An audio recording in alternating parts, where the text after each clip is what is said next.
Midweek time. Before things really catch on fire here, I just had to get together, fam. I can't just stop talking about the 49ers. It's a disease. It's a condition that can't be cured. So here I am, and I just want to talk football. You know what I'm saying? But you know what? As I said, this is that stress-free period of really nothing really going on. You got to wait to the combine. People are going to overreact at the combine. Every guy that runs a 4.3 or 4.2 is going to be just absolutely the guy with the verticals. Just, oh my God, can we get him? Those guys do pan out often, though. But often they just, there's a few guys, names that were just, what do they call them? The underwear Olympics stars at the combine. We've never heard from them again. So, we'll see. But anyway, for our purposes today, red and gold D equals key to glory. And this has been the case for most teams. It's not just the 49ers. When you win a Super Bowl, it has a lot to do with how well your defense performed. And that's been the case. I can't remember the last time a defense wasn't the main reason why a team won a Super Bowl. It's just the way it is. And it's going to probably continue to be, because if your defense can keep that other, you get two offenses that are kind of almost similar, right? Now, the defense that overdoes and outplays the opposition, it just stands to reason that probably the other team's going to win.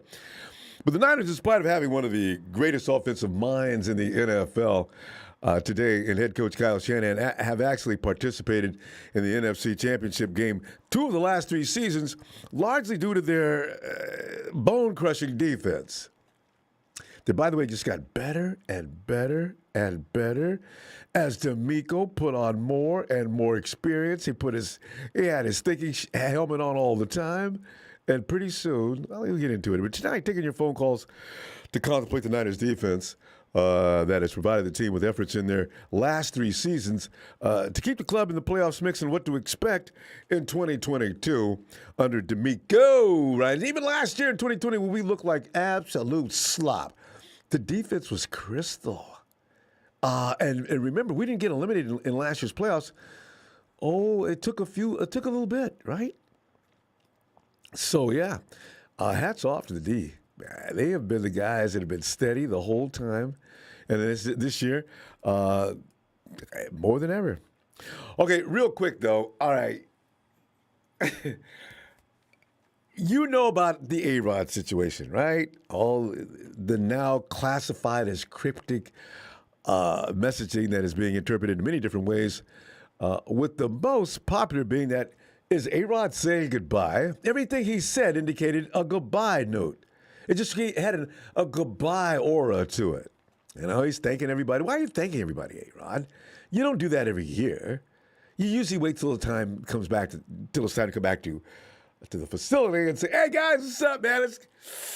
We're going to do the same thing because you guys are what makes this team roll. I'm just here to play a role, you know what I'm saying? So let's go. A-Rod's, guys, I want to thank you for being the icing on the cake.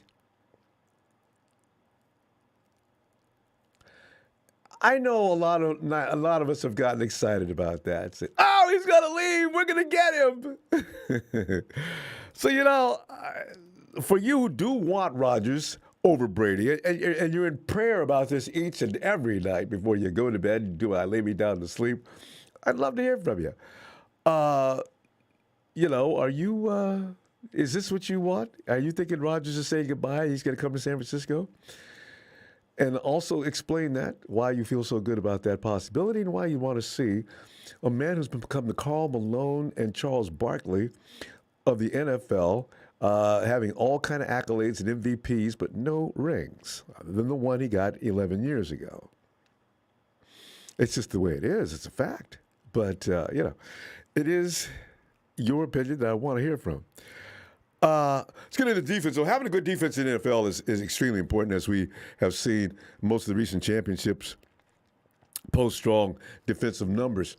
We also have seen playoff games go lower scoring as things tighten up, and that's pretty much what happens toward the end of the season when you've got equally balanced teams. The defense, whoever has the best defense,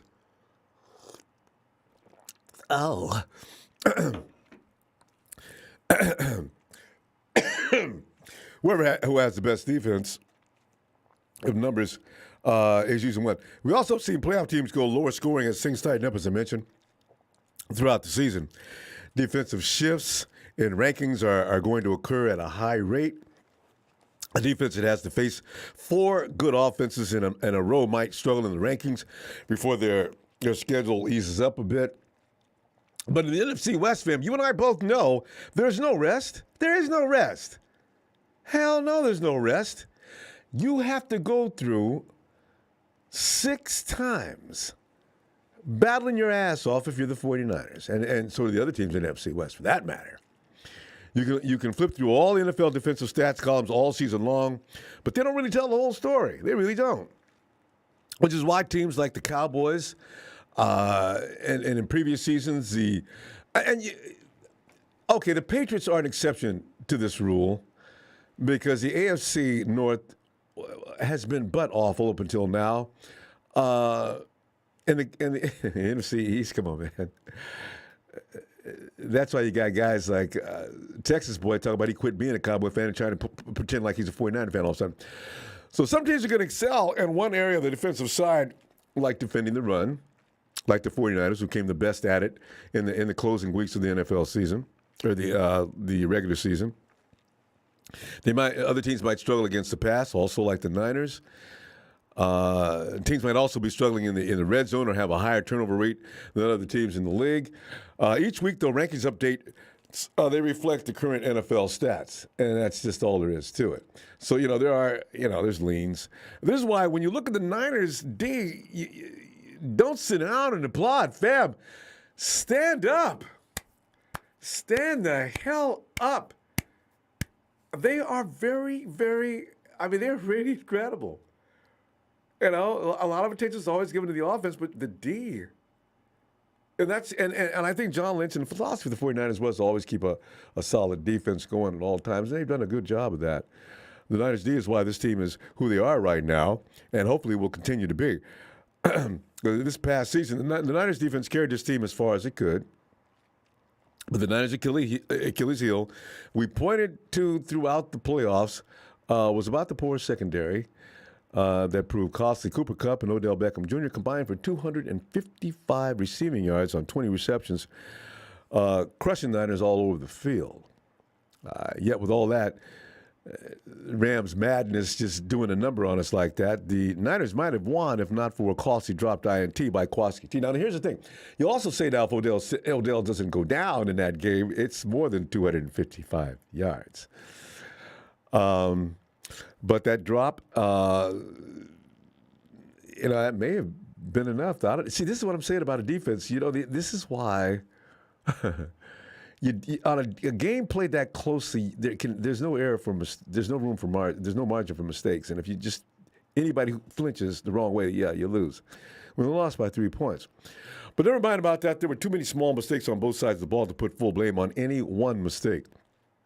DeMeco Ryans made adjustments all season long in his new role as DC, and we can be excited to see what he does in his second season with this group. DeMeco, because we only got you one more season, man. Any owner that's looking around is noticing, all right, look at that Niners team. All right?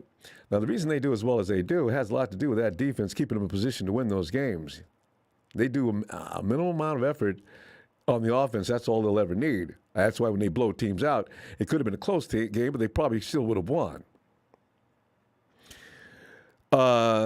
Just the move to put Eric Armstead in the middle of the front line attack was huge.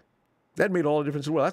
That's when he first started just shutting down the run. DJ Jones and Eric Armstead are that's just menacing. You're not moving both of them. You may get away from one, but the other one's sitting there waiting for you. Chris Kasurik turned rejects like Arden Key and Charles Omenihu, who mistakenly was called maybe a reject, as was Arden Key. These guys were mismanaged. They come to San Francisco, they become menaces. Monsters within a season. And with more investments in the secondary, especially at cornerback, San Francisco's defense could become even better. Can you imagine? Now we need guys like when you think about Verrett, if he came back next season, would he still would he heal up as fast as he did? Because it took 2 years to get to where he was last year. And damn it, first game, we lose what could have been one of the premier cornerbacks in the NFL. He plays, fam, we're holding the Lombardi. Him, there's two things. If Verrett plays all season and Trent Williams doesn't get hurt in the NFC-CG, yeah, we get the 6. I'm convinced of that. But, fam, here's the thing. Are you going to spend money outside taking care of the homegrown studs this offseason? Because the draft is now and always will be a 50-50 chance of success versus failure. So, we got a dilemma. We got to play the guys that, Nick Bosa has to be priority 1. Debo's got to be priority 1. They're both priority 1A and 1B. Whichever one you want to put B is up to you. But that's the way it goes. But if you can find that leader to put in the secondary, it makes all the difference in the world. Maybe Verrett heals up and we put it back on a incentive package. He'll take that. I'm pretty sure he will because he knows other teams are probably scared to death he's going to come out there and get hurt because that's what his history says he's going to do. So, anyway, hey, Kyle Baker says, Ronbo, do you think the NFL is trying to help home teams win the Super Bowl? Maybe. Rodney Bell, I see you, man. Thanks, Rodney. Yeah. Jerome Davis, what's up? Grab a cornerback, safety, use rest of picks on speed guy. Thank you. Echoing my thoughts exactly, Jerome. And an O-line. Oh, God, yes. Trey maybe can scramble, but he won't be successful with the line falling apart like the Berlin Wall, and that's the gospel truth, especially with the experience he has. You're not going to be able to run from trouble on every snap. You're just not going to do it. It's not going to happen. No, actually, polished pros don't get away with that. William Roberts, what's up? We need corners, safety, O-line, edge rusher, and a linebacker. That's a shopping list. It's probably too long, William, but I wish. Gaddafi Wright would be great on this defense if drafted. Got to go check these guys out at some point soon. Jay Realist, what up, right? Niner Empire, bang, bang, Niner gang. Fam, let me put on my ears. Again, I didn't plug them in before now, so here I am sitting here fumbling around with them. I'm going to remember to do that next time, I promise. Okay, see, that's embarrassing. Okay, here we go. But it happens. See, this is why you get this all done before you start. See, so those things don't happen. See, that's what you do when you get embarrassed. You smile. Am I done now? I think so. Hey, bring Tony in. Tony! Whoa, hang on a sec, brother. Let me put these earphones in. Mm-hmm. Earphones. You remind me of me. No way, brother. Tony, we're looking at the defense, and no matter what anybody says, you can switch this guy in the offense, you can switch that guy in the offense, but basically the table is set by that defense, and like it's going to continue to be for every team every year that wins the NFC title or the NFL title and grab that Lombardi. Tony, and also a little bit about Aaron Rodgers and his constant offseason. I'm starting to call him antics now. And are you in favor, hopefully, now that Green Bay's going to finally say, listen, Aaron, we're sick of this. You want out? Well, you're going to get out. Somebody's going to finally get mad, And then also, Tony, money to be spent this year. If we have any extra dollars, do we put it on the defense? Your thoughts? Well, we've got a good nucleus there, Ronbo. And if we stop, just say we get into the analytical perspective of our team, we stop thinking about these guys as football players and start thinking about them as commodities that you need to win something. I think free agency is an area where it's, as you know, it's a massive process. And first of all, you've got to look at everyone that you got on your team, everybody's performance, and then you marry them up to what's available on the free agency, and you might, to free up some cash, you might have a look at some of your players and say, well, this guy's available on free agency, and he's a slightly better player than this dude, and the salary is might be less. The better player might have a little bit of a lesser salary. Yeah. So a clean swap, you do a clean swap, you end up with a better player. That's a win-win situation. You know what I mean? Absolutely. So there's a lot of analytical things that you can go into instead of just looking at them as players. You look at it from a business standpoint. You see whether you're getting something better, you're getting rid of something worse, and getting something better for the same price. Mm-hmm. Well, that's a positive. Tony, you have a situation right now with Emmanuel and Arden Key. You let D Ford walk. You're spending a lot less money, and you're getting a whole lot more production. And for example, just to piggyback on that. That's what I mean. You have to look at every angle. I mean, we come on your show and we're just basically speculators. You know what I mean? True. We don't know what's going on behind closed doors, and Absolutely. those type of evaluations are what Parag Marate, that's his job. That's what he's got to look at, and then combined with what Shanahan wants and what the scouts can come up with, and anybody at Lynch and anybody else on us. So it's a big process. It's a tough It's a job. massive process. Because you got to use your it's own doable. thoughts on that, and that's really, that's going to be tough. If you think of it as a business standpoint, and these guys are commodities, you start diving into a hole that's massive, and but it's really doable. You know what I mean? Like there might be a player on another team that's got all the skills and all the attributes that you want. Plus, you've got to interview these guys. You've got to ask him, and find out if he's sane or not. Yeah, well, that's a big intangible these days. God, they're pretty good at doing that. But is he capable of coming across to Shanahan's playbook, and is he malleable, or he might be a perfect fit? Mm-hmm. There's a lot of things that go into it that you've got to take into account. So. But right. to me, I'm sure they have a checklist. You got to check all the boxes, or maybe not. If you don't check them all, don't be not checking a lot. Yeah. But as far as Brady and Rodgers, Ronbo, yourself, since these guys have come in, nothing gets out, right? So here's a big pie in the sky for bloody kicking the nuts sort of thing. We don't know what Shanahan thinks of Trey Lance. Well, he wants him. What I'm trying to say is we don't know what stage he's up to. So if Shanahan thinks I can get this guy up to speed, I need him to sit one more year, right?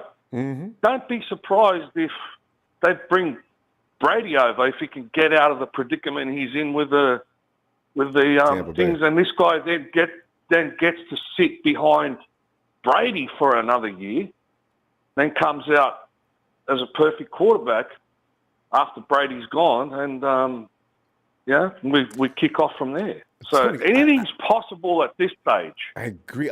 Tony, what though? You called Trey into the office. What do you tell him? We're bringing Aaron Rodgers in. I need you to understand why I'm doing that and how it's going to benefit you. How do you approach Trey? Because Trey's all excited. He's ready to go. How do you do that? Well, exactly the way you said. You just tell him the truth. You say, look, buddy, we want you. I know you can throw the long ball. You sat behind Jimmy, but there's areas of Jimmy and Trey that you can combine together, right? And when you combine those two areas together, in Trey, then you've got the perfect quarterback. Trey can throw the long ball. He's got a rocket arm, right? But Jimmy had that quick release, and he had those perfect shots over the middle, and you know what I mean. So if you can get Jimmy's traits and just add them onto Trey Lance's skills, in my eyes, you have the perfect quarterback, right? But if he's not up to that stage where he's not good at as good as Jimmy getting those quick releases across the middle, which, like you say all the time, is part of Shanahan's staple. Yep. And then in your back pocket, you've got a quarterback that can throw a brilliant long ball. So if he's not up to that speed, well, then he explains it to him that way and says, look, we need you one more year to get those things down pat, right? Get them down, and we're going to bring in Brady. Brady's going to be a big benefit to you in your career. We want you as a long-term 49er. Don't be disillusioned or be mistaken. You know, because both guys are at the end of the career. This is where we stand. We're going to bring this guy in for 1 year. We might win a Super Bowl. You'll get a $20,000 ring to flash around everywhere. Everyone's going to be happy, and then you take over the team when we've got full confidence in you. They might have full confidence in him now, Ronbo. I don't know. Like I said, we call up your show, and we're just speculators at the moment. So, yeah, that's my opinion. And your guess is a good one. I was just curious as to how to handle that, because I don't know what I'd say to Trey. He's all pumped up. It's like that child at Christmas that expected you to get him this, and you got him something else, and all of a sudden you see his little face turn sad. So I'm not sure. But maybe he understands it's a business, and maybe that might be fine. We can't predict the future on anything, right? No, that's true. So there's always the case where Brady or Rodgers might. I'd prefer Brady, but if Brady, we might go in the fifth game and he gets injured. Trey's got to take over. He would have learnt something by then. Yeah, and he did anyway. You know what I mean? From copying all those quarterbacks that he did. And I understand he did a good job of doing that too. So, Tony, awesome stuff as usual. He's got nothing to lose. That's true. He's got nothing to lose. He's getting paid. He could still kick back and throw the ball around the park there. And that's the way I see it. Just don't be shocked with 49ers, though. Tight-lipped. That's where they are. Exactly. Tony, we got to go, and I'll see you Friday. All right? No worries, brother. Shout out to everyone, and catch you in the next chapter. Looking forward, Tony. Always great. All right. Have a great day, Tony. Cheers, buddy. Cheers. Yeah, Tony's always... Hey, it's Ice. Ronbo. And Nina. Ronbo Sport. Yo, Nina. What's up? Ronbo Sport. What's up? What is up? Nina, you are up. Anytime you call, everything turns to gold. You know what I'm saying? Red and gold. What is happening? She's so adorable. Thank you, man. She on a little break right now, man. We're moving down to Florida on Thursday, bro. You're moving to Florida? I'm moving to Florida Thursday. We're moving to West Palm Beach. You know, you are leaving the icebox and going down to the place where you sit up and drink coolers and can't get rid of the winter clothes time. Hey, wait a minute. You going to North Florida or South Florida? South Florida. West Palm Beach. Because Renzo calls it all the time, man. In North Florida, man, we get wintertime. Congratulations, fam. That should be fun. Thank you, bro. Yeah, man, I can't wait. We're like packed and ready to go, man. All right. You know what? I'm listening to all this. What do you want to talk about first? You pick it out, start it off. Okay, well, in the order that I threw it out there tonight, Aaron Rodgers and Tom Brady, and I saw Tate says, this is really good for the offseason. I says, I don't know, Tate. This is like every year we got to go through Tom and Aaron and whatever else is going on in their lives, and they suck all the air out of the damn room every year, and it's getting boring. I know what they're going to do next year. I know what they're doing this year. We're not hearing the end of this.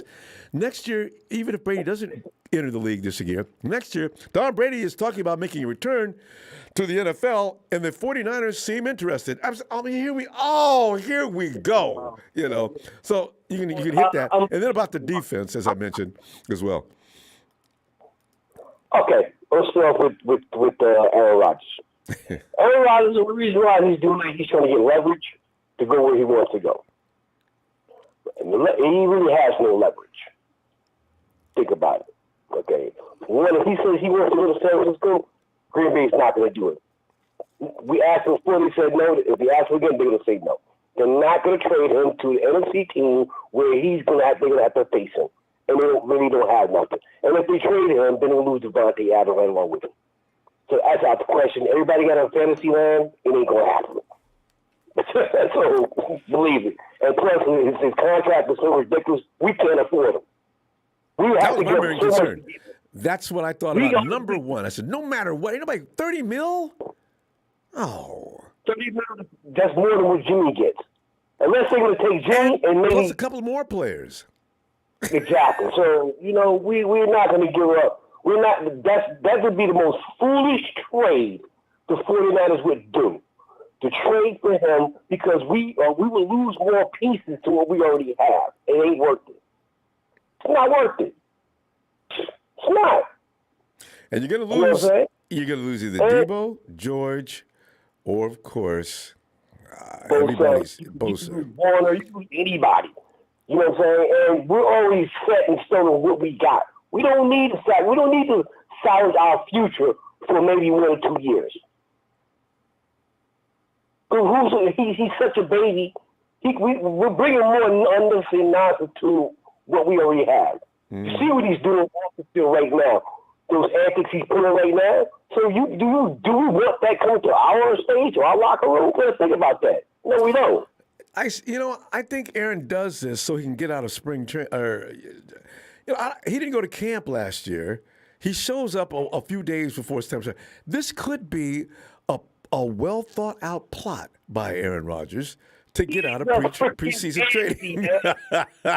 He acts like a straight pants. He keeps his soft behind over there. You look like Droopy Dog gonna cry when you lose. Stay there. Bye. See ya.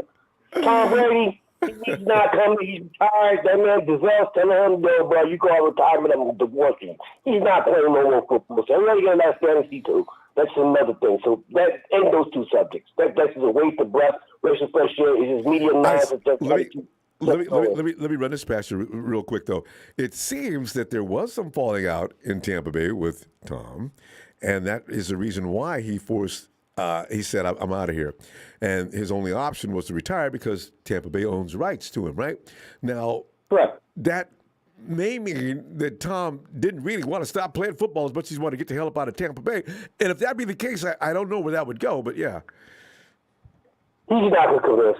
Let me tell you another reason why if he won't make it here.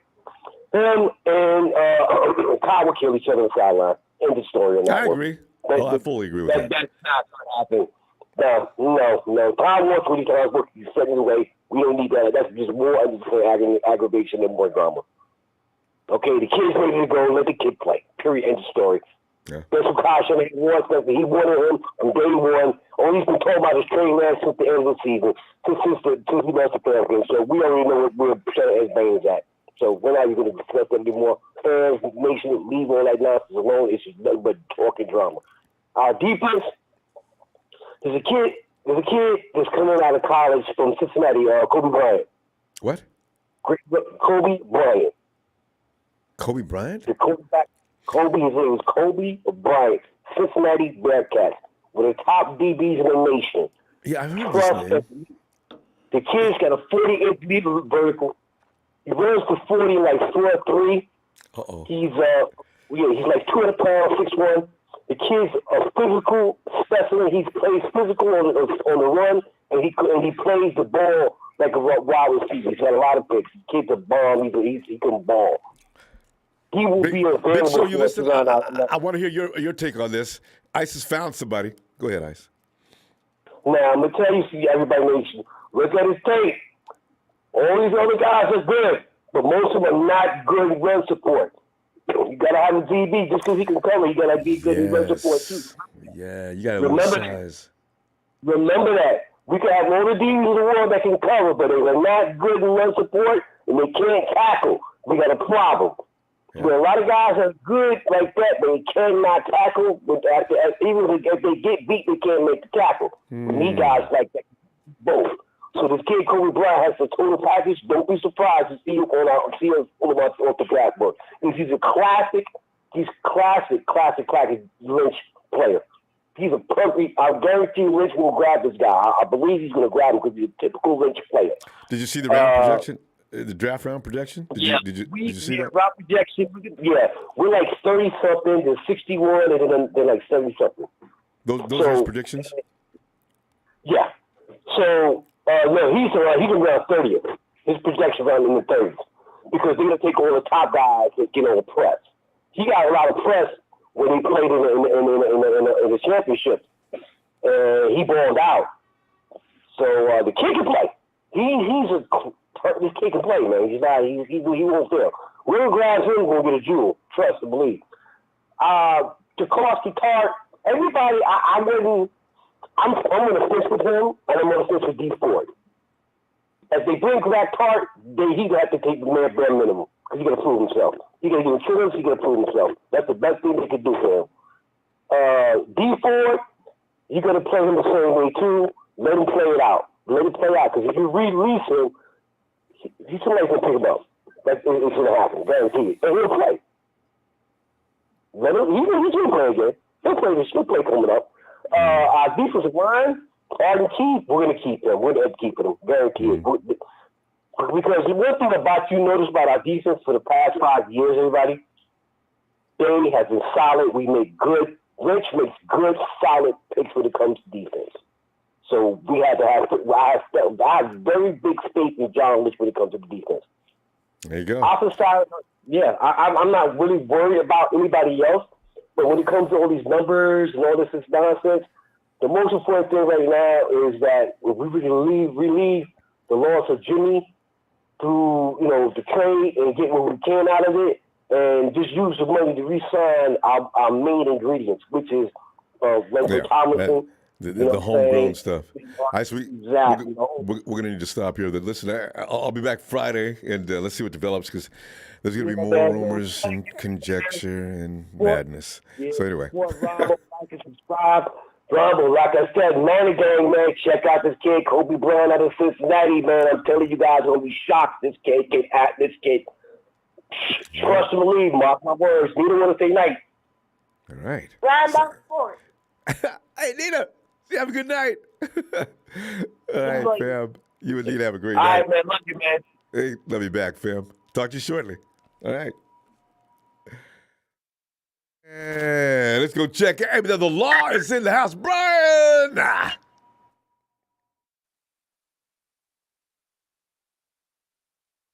Finally, the law has come back to Ronbo Sports. And Brian, and what's up, Ronbo? And good to have you, fam.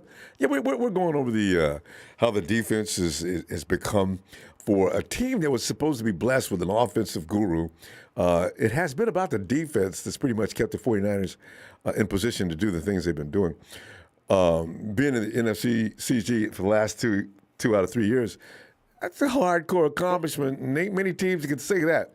So you got that. The defense, are they going to spend a little bit more? If there's going to be money spent, is it going to be by the D, or do we need to do more things on the offense? Or do you want to just keep that money in-house and make sure to keep everybody we can? And also, if you feel like it, this note that Aaron Rodgers left, did that get you excited, thinking, oh, he's trying to get out of there?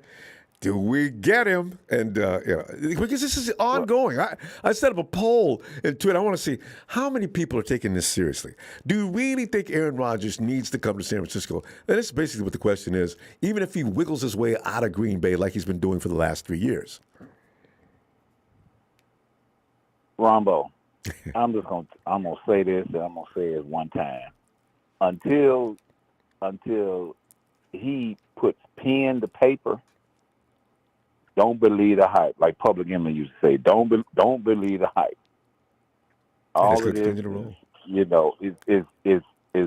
is back and forth tennis hype. It's Brady, episodes, it's Aaron Rodgers. Yeah. We need to just focus. We need to just focus on our block.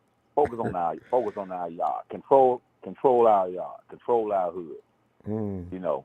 Right now, defensively, I think we fine. We just got to solidify front seven. The front seven, we pretty good. I think we just need to, maybe we. I guess the powers that be make their mind on what they're gonna do with D Ford. But other than that, Brian, we need to solidify that back end. there's some thoughts rolling around now that are kind of scary about DJ Jones. They think DJ Jones may be a luxury that they don't need to be too concerned about spending money on. They're gonna become spendthrifts in certain areas. That would be scary because they do believe Javon Kinlaw is going to come back and fill that void with Thunder. See, Brian, I just my own opinion. I just don't think Javon Kinlaw can bring to the table what DJ Jones can at this particular time. If this team's going to have a smoking chance next year, they're going to need the veterans who've been kicking ass like DJ Jones. Javon Kinlaw, I just don't. He could still be on the team, of course, but I don't know if I want to fully depend on him and get rid of Jones. Well, your feeling on that? Didn't he came to us with injuries, with knee injuries or whatever? Everybody's talking about that when he got drafted the same night. Right. Yeah. I'm thinking like, okay, all right. But hey, also, Papa Dragon says that's a condition that's going to continue to deteriorate, and that at some point he might not be able to sign beyond a rookie contract. Yeah. But here's some things I wanted to look at. I say, let me ask you this: do you think we should? Ride that roller coaster with Raheem Morris one more time? Raheem Mostert. Yeah. Yes. Yeah, I'm a hardcore running Mostert fan. Oh yeah. Yeah. I know. Yeah. As far as the money goes, I know it may go against the grain of what the 49ers are up against. I just love watching him run the rock. Wow. I'd say with him and Jason Verrett. Yeah, Jason Verrett. Yeah. Give him I'd give him one more go, but they'll be on incentive packages, prove it deals or whatever. Yeah. Leading up to give them the veteran minimum or whatever. I give them that, and because we need to try to hustle and get every penny we can to sign some of these guys that we sign these guys that we can sign. Mm-hmm. Yeah, if you run a campaign, I'm right with you. Verrett, Mostert, give them incentive packages. Stop talking about it. Let's do it and get done with it. Move on to whatever else needs to be attended to. That would be just a no-brainer for me. Yeah. Kwaski Tart, what do you think? You think we should re-sign Kwaski Tart? Yeah, you know what? Kwaski Tart's a good football player. In fact, that play he made against Green Bay, maybe we don't get to play the Rams unless he does that. I will not actually just condemn a man for one mistake like a lot of people like to do. Kwaski Tart's been a great football player, and there's especially in a game where there was many reasons for losing a game, and you can't pinpoint one particular action. So bring Tart back. I don't know what you give him though. I don't know what he's expecting either, Brian. I don't really know. Right. Yeah, I mean, if he's expecting top dollar or whatever like that, at his position, I'd say go ahead and let him try. He can go out and try. I would say it, but then But I think we got Ronbo. I think we got two transitional players that we need to start paying attention to. Well, one of them is, what's the safety name from USC? Hufanga, yeah. That's what I was worried about. His coverage skills worry me, but boy, as far as playing that box, yeah. Him and the receiver from Tennessee, Jennings. We need to start, Javon.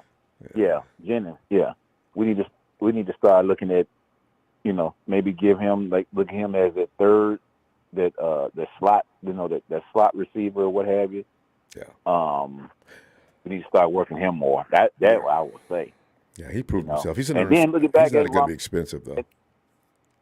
But other than that, Ronbo, I think the defense is fine. I mean, look at what we did in the playoffs. On the road, Ronbo, we gave up probably 27 points between the teams, the number 1 and the number 2 seed. That's right. On the road and whooped Dallas like stepchildren. They look good toward the end of the game. Man, that was a country whooping. Hell, right? Yeah. Hell, Ronbo. If we just get 10 points, another 10 points from our offense. You know, it's no question. Yeah.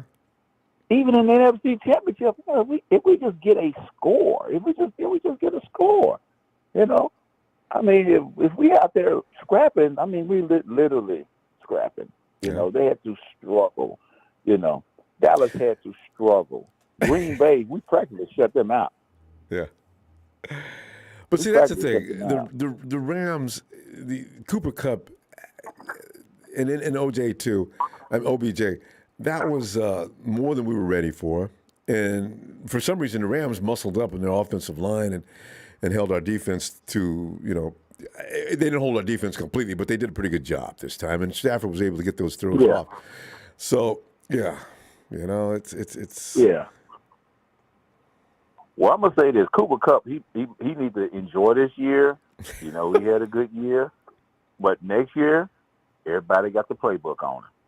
You know, Ronbo, you know, the NFL is a copycat league, and you know, you might have success for a while. It's slowly but surely. I don't care what system or players, whatever like that. They figure out how to stop They it. lock you down. They lock you down. Yeah. You know, hey, case in point. The Chicago Bears, the '85 Bears, the 4-6, greatest defense of all time, right? They only won one Super Bowl. And that, Brian, and that's the way that always and works. They figured it out. But then we got to pull up. They're gonna figure it out. Yeah, okay. Cooper Kupp's got to be figured out, else he's going to kill everybody. All right, fam. I'm going to tell you what. I'll see you Friday. All right. Ronbo, shout out to you, man, the faithful, and shout out to production. Without production, there is no Ronbo Sports. That's true. Don't tell them that, though. They get excited about themselves. And the law is out, Ronbo. All right, Brian. We'll see you Friday. And the law has just left the building. Night, Brian. All right, later, Ronbo. Night. Yo, Ellis. Ellis and the squad. Ellis.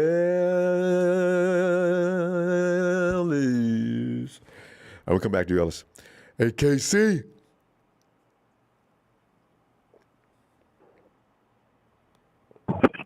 We're checking Ronbo. Casey, man, we're just sitting here enjoying the Aaron Rodgers show. And Casey, you and I, who love Herbal Essence, I wonder how many bowls Aaron smokes a week. Wouldn't he be fun? Well, I'd love to go over to Aaron's house and hang out. Aaron, man, bring it out, man. I know you got it. What makes you guys think that? I know because you're not normal, I bro. know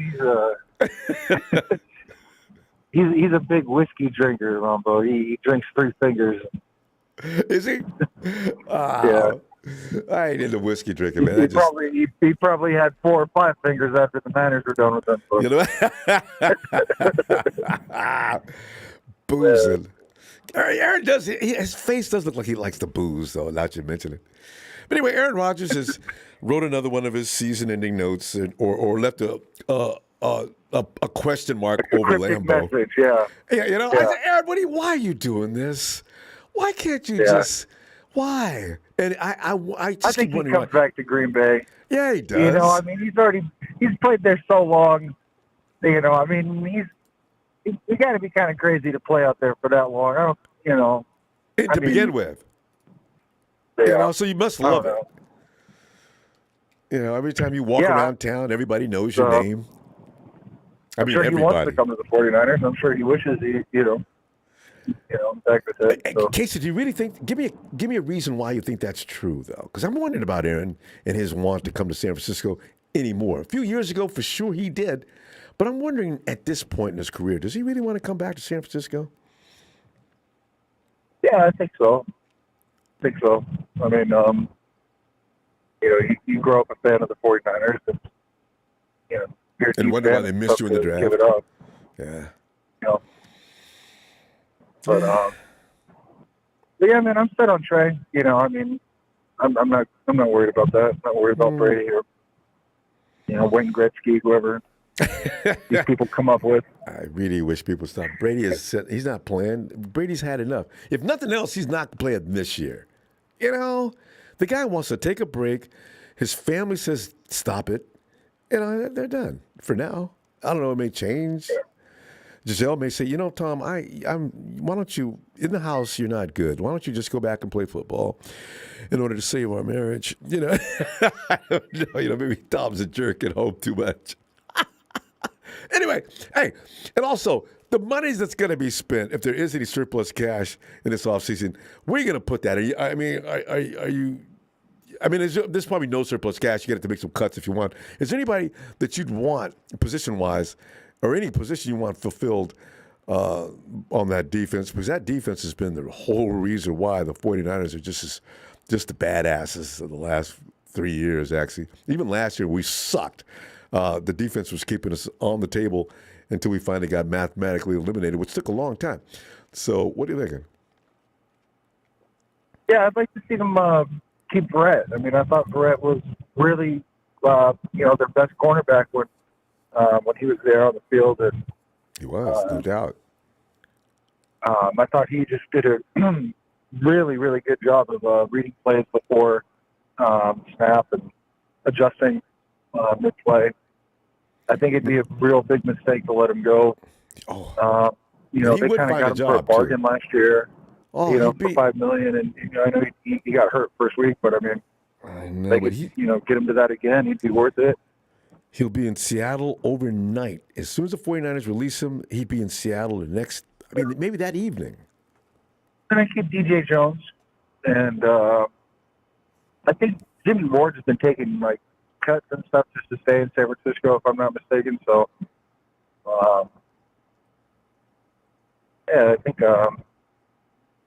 you got to get DJ Jones paid. He deserves it. And then I don't know. Have you heard anything about Robbie Gould or what they're doing in special teams? You always have been on case to go with a little tongue-in-cheek humor suddenly. Part of the game, man. I mean, It's a good question, though, Casey, because Robbie looked a little long in the face about talking about his future with the 49ers, and you might be right. Robbie might contemplate going back to Chicago. He's concerned about his family growing up, and he's not being there with them. And that's, if we would have won the Super Bowl, he definitely would have been leaving us. But I don't know how he feels now, Casey. I really don't. Well, they still got DeMeco Ryans. They still got Chris Kashore. And they lost Wes Booker. That sucks. But, they got enough pieces in enough places that even if they bring back Robbie, it'll be okay. Good, though, in the 20 he became dependable, real dependable his last few weeks, though. I mean, Robbie dropped out of the field. That look, that stoic look, he walks out of the field.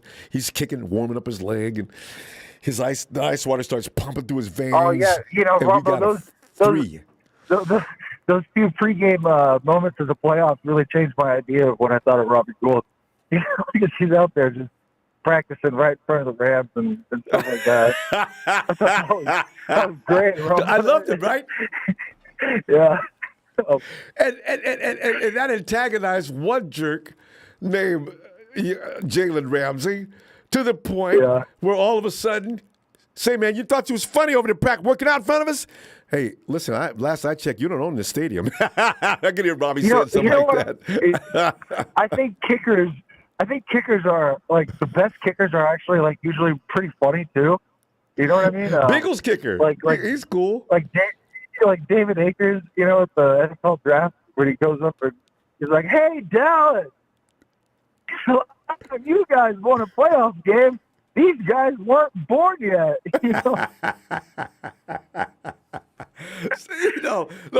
Robbie's. He spent so much time on the sideline, man. He's got he keeps good company with himself. I think he's got a good sense of humor. No, he does. We've heard it all the time. Some of those skits you could get if you watch the locker room stuff. And Robbie's got things going on in the locker room. He's attending golf tournaments. He's doing all kinds of things. After the there's this layer to his pregame antics where it's so veteran. After the Packer game, he went and chased down the ball, and there's this clip of him going hell yeah, that felt good. Stopping It's just kind of like an interesting air to Robbie Gould. You know it is, Case, because Aaron's been getting on his nerves for how long? Because remember, Aaron's that guy. He stands up in front of the fans in Chicago. I own you. I own you. And if somebody embarrassed Stan and said, "But you can't win the Super Bowl, can you?" Yeah, no, that was bad karma. That was hubris for sure. You know. So Robbie got him.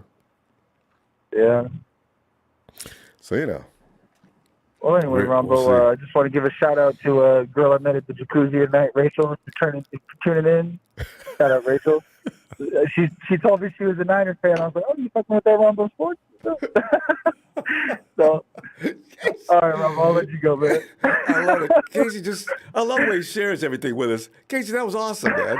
Well, good luck with it. I hope you guys get back for another jacuzzi later. All right. Oh, man. I'll see you Friday. Adios, brother. Adios. You know, at some point he's going to give us too much information. Brandon Johnson, do you think Green Bay or Tampa would accept Jimmy G, a 22 second rounder, and a future first for Rodgers and Brady? Tampa Bay, maybe. I don't know about Green Bay.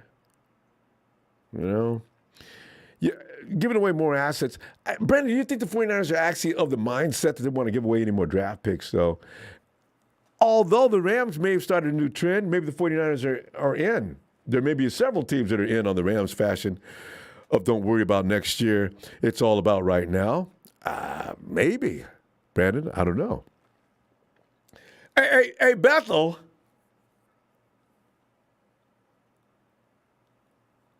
Bethel. Hey, what's up, Ronbo? Bethel, man, we're just watching the current news is not really all that, but you know, just to talk 49ers football. Aaron Rodgers, of course, is doing the Aaron, and there's that door. Aaron's doing the Aaron, and he's leaving all kind of things for everybody to talk about. I think Aaron loves for people to talk about him. He knew when he wrote that. Yeah, he does. It. Yeah, he liked that spotlight. Oh, yeah, he loves it. Aaron does that. He needs to become an actor. Aaron, he should have taken Family Feud. I'm not Family Feud, but Jeopardy. Or if I'm a movie director, I come up with a script that I know Aaron Rodgers will make a big hit of because he's always acting. You know, Aaron is. Remember last year? I got some breaking news, Rumbo. That last time I didn't call in, but I got some breaking news. Please. Calling about acting.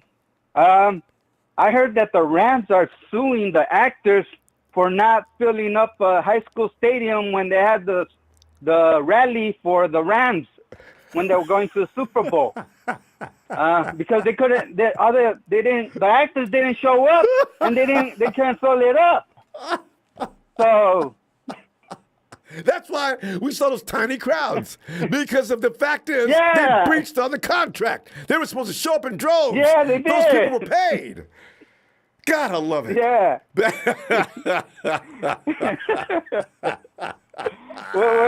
when you know, they're not suing them, but when I heard about that you know, that they couldn't fill up a high school, I'm like, that's embarrassing.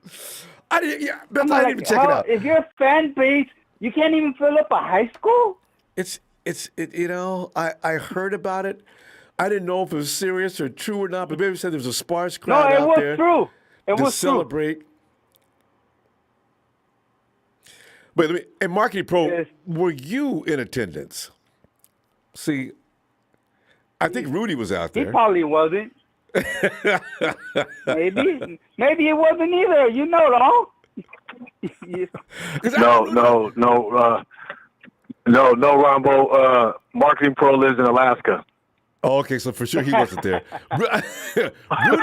Rudy said SoCal.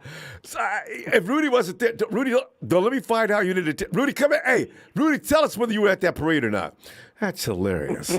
My God. Whew. Yeah, it is. I thought that was funny when I seen that.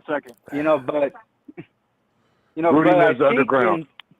You know, the Rams, the whole situation was set up like a Hollywood movie. So it doesn't surprise me that, from beginning to end of that season, it was that way. So I'm not surprised that they couldn't come to terms with some of the actors who were supposed to show up and make a showing for the parade. So, I'm not surprised. Yeah. Yeah, but I bet you anything, if we would have been going to the Super Bowl and that was us, I bet the NFL would have won more money with us going to the Super Bowl than with the Rams. Yeah. They would have made a lot more money. The Bay Area would still be frying and cooking, boy. It'd be ridiculous. But because we as a fan base, we support our team, and we back up our team, not, like the Rams fans, but, it's, you can't say nothing. So, Bethel. Because that's not our fans. So Aaron Rodgers is, you're fine with Aaron Rodgers staying wherever he is or wherever he wants to go? I heard from some, I think it was a Green Bay fan, and that they want to give him 40. They want to give him 40, and with the rest of the money, try to build around him so they could keep him in Green Bay. You said 40, right?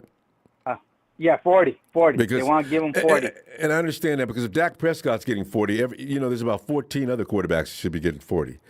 Dak is getting the most overrated quarterback, man. I tell you. But go ahead. Yeah. So, and me, I'm fine sticking with the rookie.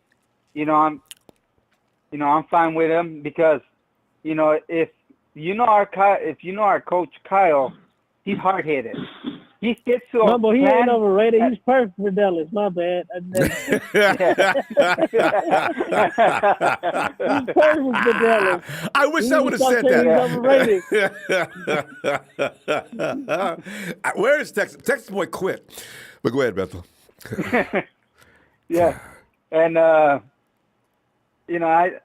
think he had a plan to go go with Kyle because if something happened that you play the rookie and say the rookie does better or the rookie does this, then he's gonna look bad because he kept Jimmy. You have to have a reason why you kept Jimmy. So if you could get a first-round pick for him or more, that's a good reason why you kept Jimmy. And if you can't get a first or second-round pick for him, then you're going to call it not a good – you're going to say that wasn't good to keep Jimmy if you're not going to get a good round pick. And, you end up in the championship, so you should have kept him for the rest of his contract.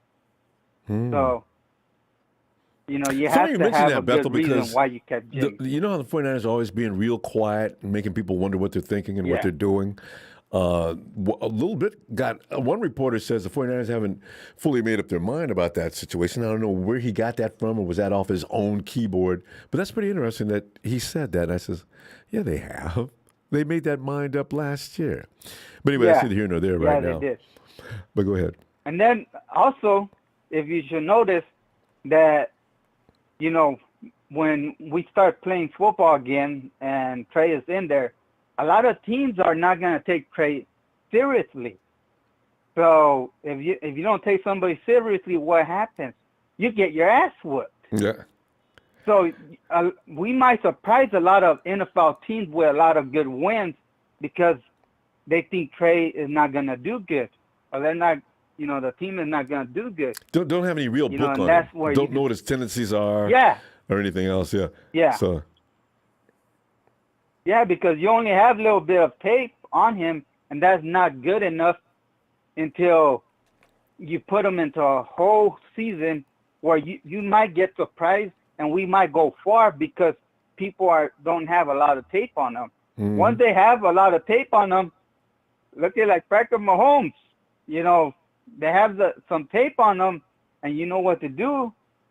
Unless the defense coordinator does some stupid shit, then, you're not going to contain them and you're not going to, get to him, or you're not going to be able to beat him because your defense coordinator has to be good enough.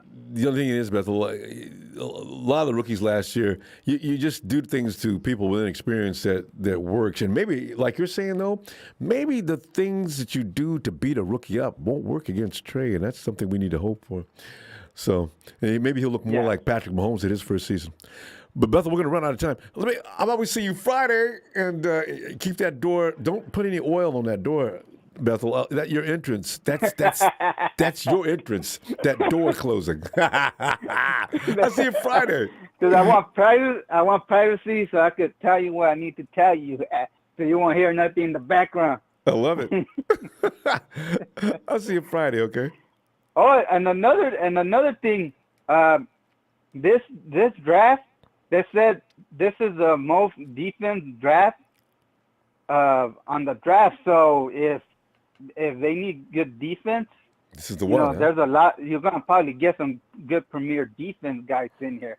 All right. And there's not a lot of good. I think I seen a good offense guy from Notre Dame. He was a good blocker. I think he was in the Senior Bowl also. He looked pretty good. So, Bethel, we're going to go over that stuff Friday or beyond. But sounds good. You're keeping an eye on things. All right. Let's get back to you Friday then. Okay. All right, Ronbo. Good show. Right, hit the like and subscribe, and let's go Niners. Thanks, fam.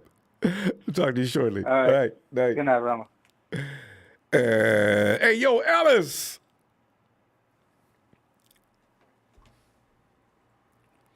Ronbo. Ellis, come on in here, man. You in the squad. What's up? Oh, by the way, Marketing Pro responded to your comment and said he indeed was at the parade. Oh, okay. was he dressed as himself, or was he dressed as a female figure? I mean, what were you doing? We know you like to switch it up from time to time. So, Marketing Pro, did you go to that parade in drag? If did you wear heels? Do some pictures and post it. Come on, man. It's right. Too late now. You take selfies. You take selfies with both hands. You hold the phone with both hands, like the ladies do. All right, now let us get to Aaron Rodgers and his cryptic messages. And Ellis, I forgot because I don't know who's who as far as who wants Aaron Rodgers to drop what he's doing and get on over to San Francisco. Are you one of those folks after reading that message that think he has a chance to leave Green Bay, and would he possibly end up in San Francisco? And also the defense, who can't get enough kudos. If any money is available, do you spend more money on that defense or just keep the homegrown thing going? What are you thinking? If we can try to keep, the majority of our guys, I would do that before, going out and trying to do anything extra. I really wish Aldon Smith had his shit together, because I would love to acquire Aldon Smith. We could really punish teams. You know what I mean? Just imagine having him and Nick on the outside, and we got Armstead and the rest of the gang in the middle, and it would be unfair practice. But Arden Key looking good, man. Arden, yeah. I'm thinking we should try to retain everybody that we can, Ronbo, but I know it's going to be dicey. I know it's coming down to, I'm hearing about DJ Jones. Right? Scary, Lakin Tomlinson, how are we going to fill that void? If Lake ends up not being there, how much is, his, the continuity that he has with the team, and how smart he is, and how he's been with us so long. There. He does not get hurt ever. Yeah. You can't. Those kind of things you got to pay for. I would pay him. I would pay him because of his health and because of how much he does benefit us. I know sometimes he gets a little, he gets put on his heels here and there, and he's a little, but it's very rarely. And at the end of the day, he maintains great health, and his consistency is not in question. I would pay him if we could get it. If we could make a nice. When it comes down to him and DJ Jones, I would probably keep Lakin over DJ because of the health factor. Now, who's going to be cheaper? It's probably going to be DJ. So I think it's just a kind of a coin flip. It just is going to depend, you know what I mean, on how you want to look at it. We still got Javon, you know, that hopefully will be coming in strong. And not to say that he's, you know, going to bring the same, you know, the same heat as DJ does, but I mean, he's just as good. You know, he's just like twice DJ's size as far as height wise. You know what I mean? They're you know, not far off weight wise, but you know, he's like twice his height, damn near, or something. Or you know, he's got at least about 5-6 inches on him. I mean, you know, Javon and DJ. Yeah, the height difference I think more between the more two than and the that, size actually. difference. Yeah. Well, you know, I didn't want to go too overboard like he was a, you know, like he was a he's small about guy half because foot you know bigger, I DJ think. is a stout. Isn't Yeah, well, Javon that's what I'm saying. 6'6", Go ahead. 6'7", 6'5"? 6'5", 6'6" at the smallest. Yeah, Javon's about. I mean, DJ's 6'1", 6'2", maybe. But you know what? I got to tell you though, Ellis, you play ball. Them dudes that are as wide as they are tall, that's frightening, man. Because when they hit you, it's like a truck. You know, yeah. I'm trying to figure out which one is worse. But Javon is as big as he is wide too. Because Javon goes well. Yeah, we just need him to come back. Yeah. Go ahead. Now, Javon's 6. He's over. What did you say he weighed? Their weight difference is it's about 15 pounds, as I remember though. Yeah. No, that's why I was going to say it's not too far off the weight wise. I think it's definitely more of a height difference than a weight difference because Javon's actually in a lot better. You know, he's more leaner. He's just super, you know, super muscular and you know what I mean. Swole. Muscle weighs you more know what than I'm that. saying? Yeah. Yeah, for sure. But yeah, you know, I would like to try to keep as many of our guys as we can, Ronbo. You know, and if need be, I'm sure we're going to have to fill a void here and there because we're not going to be able to keep everyone.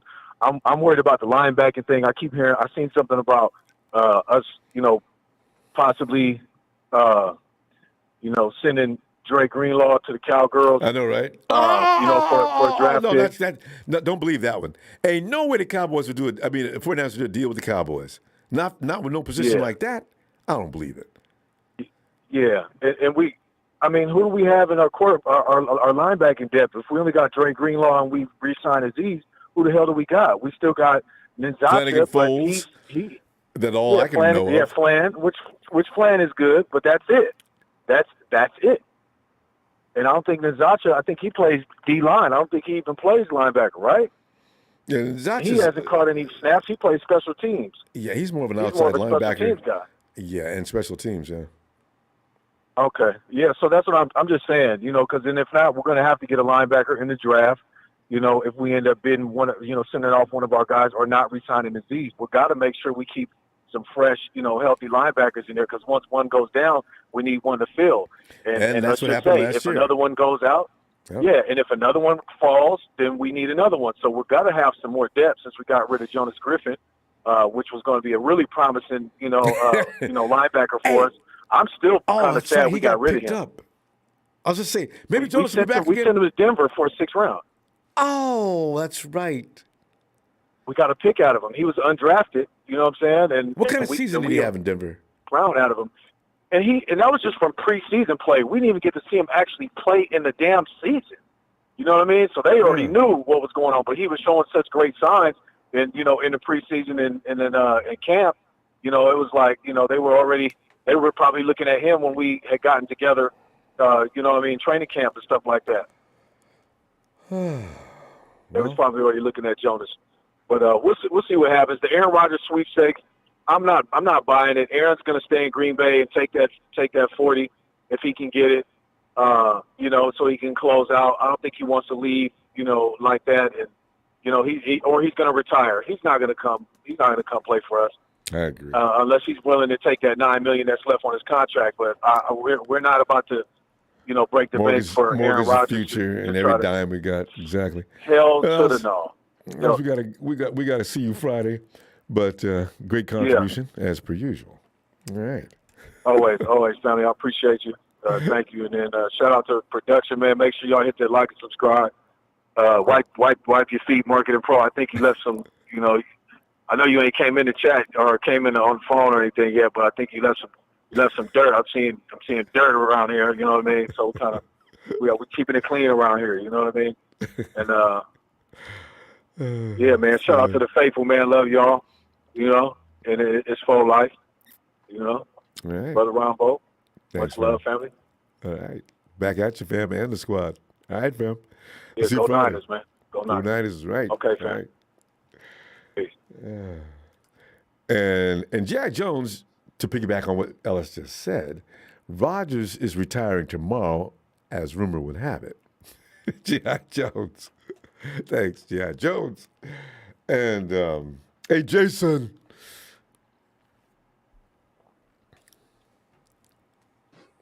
Yo.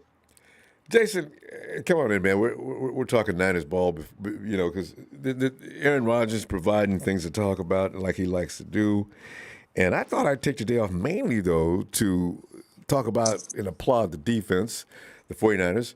Even last year when we were butt cheeks, the 49ers defense was still playing great ball and keeping us in position. Remember, they kept us mathematically involved in those playoffs until the last 3 or 4 weeks. The 49ers were still not mathematically eliminated. Kept playing. Defense was getting better every week. We was losing by 2 or 3 points, you know?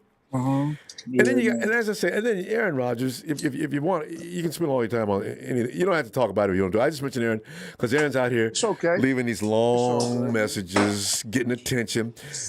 You know, but go ahead, fam. Hey, if you're the kind of fan I am, I'm just really disappointed in a way from a lot of us. It's like the difference between Brady, Rodgers, and any 49er in 49ers history is that those were 49er players. Like Joe Montana's a 49er. Steve Young, Kaepernick, Alex Smith, even JT O'Sullivan. Yep. I don't want a Patriots quarterback or a Packers Super Bowl winning quarterback in their whining years in their life. Like, why would we invest that? We got a young guy. I don't even like to even have that discussion. Like, what are we talking about here? That's a we good got point. our guy of the future. He's a 49er.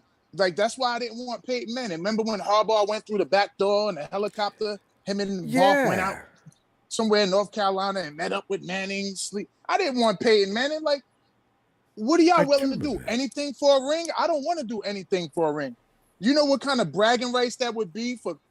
I got friends that are Packers fans. If we get Rodgers and we win one, I'm not. The only reason you won is because you took our quarterback. I know. And I'm still mad about Deion to a degree. I say a little bit about Deion, but I don't go overboard like some people do. Because Deion is nothing more than a mercenary. He's a NFL hoe that back in the day would get just where the money was. That's where he was going. He's a Falcon, but at the same time, he was still young, and he really, the Falcons didn't really do anything, and that's a defensive player too. So it's like, but with QB, a well-established QB that like what's his name, Ben Roethlisberger. I wouldn't want Big Ben in his 30-year-old Big Ben.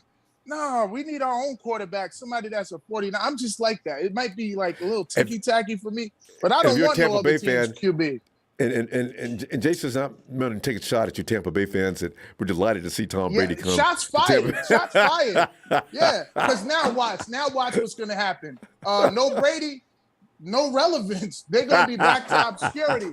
So we'll mortgage off our future. No, they really are in trouble, too. Keep Rodgers and Brady wherever they want to go freestyle their LeBron James careers at and go round the league. I don't even like that style. I'm kind of traditional with it.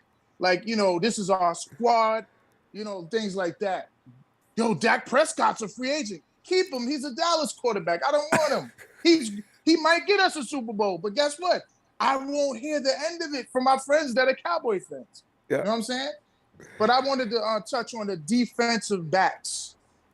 I like Todd. I like Ward. They're tough guys. They're hitters. They're run-stuffing kind of guys. We need coverage guys. If you really think about Jimmy Ward, the 2 interceptions he got, they were like, one of them was a tip pass. The other one was like a Hail Mary, 50-50 ball, 2 guys on him. He just, boom. So I want to see rangy guys who get in the deep thirds and cover those deep balls and can cover ground. Ward, I love him though, but it's just not what is he, 5'8"? 5'9"? Jimmy does look tiny. But he's strong, though, ain't he? But yeah, he's not that big. He's strong, he's tough. He's a good tackler. He's tough. He goes after guys. Yeah, once he grabs you, you're not getting away. Coverage, mostly. we need cover guys that don't allow balls to get behind them. Like all I could think about is all the passes, the deep passes that we were giving up this year. You know, where was Todd at? And then I like Ambry Thomas, but that one interception he made at the Rams game, everybody signed him up for the gold jacket. I'm like, let him be a man. Let him be a man. I may have overreacted. I want to see. But, you know, no news is good news. We didn't hear a lot of people throwing his way, though, so. True. That's a good thing. You know, that's kind of always scared a good somebody. thing. Yeah. Yeah, like Dion mastered that. He just shut down half of the field. Him and Nobody Sherm. even threw it. Yeah. Yeah. So we'll see, man. It's a waiting game at this point. I do not want Brady, please. Oh, my Lord. We get a Super Bowl with Brady, it's a guaranteed ring. I don't want that ring. I don't want a ring like that. If we got to hire some other team's Michael Jordan player. Nah, I don't know. Get out of here honestly, with that. it's never going to happen. And people still tripping. Brady, and it's oil and water. It's not going to mix. Shanahan is not about to listen to Brady talk about and dictate terms of how we're going to play this game today. Run the team. It's never going to happen. I want to bring up this point. Somebody said Brady can come in and mentor or train Trey Lance. He'll be Garoppolo is a Brady product. What are you kidding me? I forgot about Brady that. Brady didn't show Jimmy G nothing. And he said, look, kid, he gave him the Montana Steve Young treatment. You're on your own. You can watch me. I ain't going to hide nothing. But I ain't telling you jack shit. That's how Brady did to Garoppolo. So you're going to put him in Trey Lance's hands? And hey, kid, keep up with me. Just watch my smoke. Get out of here. He probably abused Trey more than he did Jimmy. That's true. Oh, God. Well, you know what? But you know what? Maybe not, because Brady is not going to be intimidated or feel threatened by Lance, because he knows he's going to be there a year or so, right? So maybe he would treat him better. What? So he mentored. Let's just play a hypothetical. He comes. He mentors young Trey Lance. We get ring. He says, "Yeah, I completed my bucket list. I finally played for the Niners." Where does that leave us at? You know what I'm saying? 1 year later, we're gonna play around and mortgage our future? Nah, Rodgers and Brady can stay, man. No way. Jimmy G, I would like to get Lattimore over here. I heard that somebody mentioned Lattimore. Jimmy, we should be all in on that trade, because if we get one good cornerback that can cover, we can, because it's really, you invest either in your front seven or your secondary, and the secondary benefits from the front seven. You know what I'm saying? That's the way it works. Yeah. But somebody said Lattimore's salary is up there higher than I even imagined. Yeah, well, he might have to stay because we need that cap space, so he can stay. We'll find somebody, man. Somebody fast who could cover ground like Mosley. He gives up too much cushion, Mosley, lately. I know, because maybe it's because he's returning from the high ankle sprain. But he was giving Beckham way too much cushion. I was like, damn. He played off him so far. Why are we giving up yards? And Verrett wouldn't have done that, So anyway, I hope he could come back. I hope Verrett could come back, man. I like Verrett. He's potential, he is good. Well, Jace, great to hear from you. I'll be looking for you Friday. All right, bro. Thanks for having me. Bro.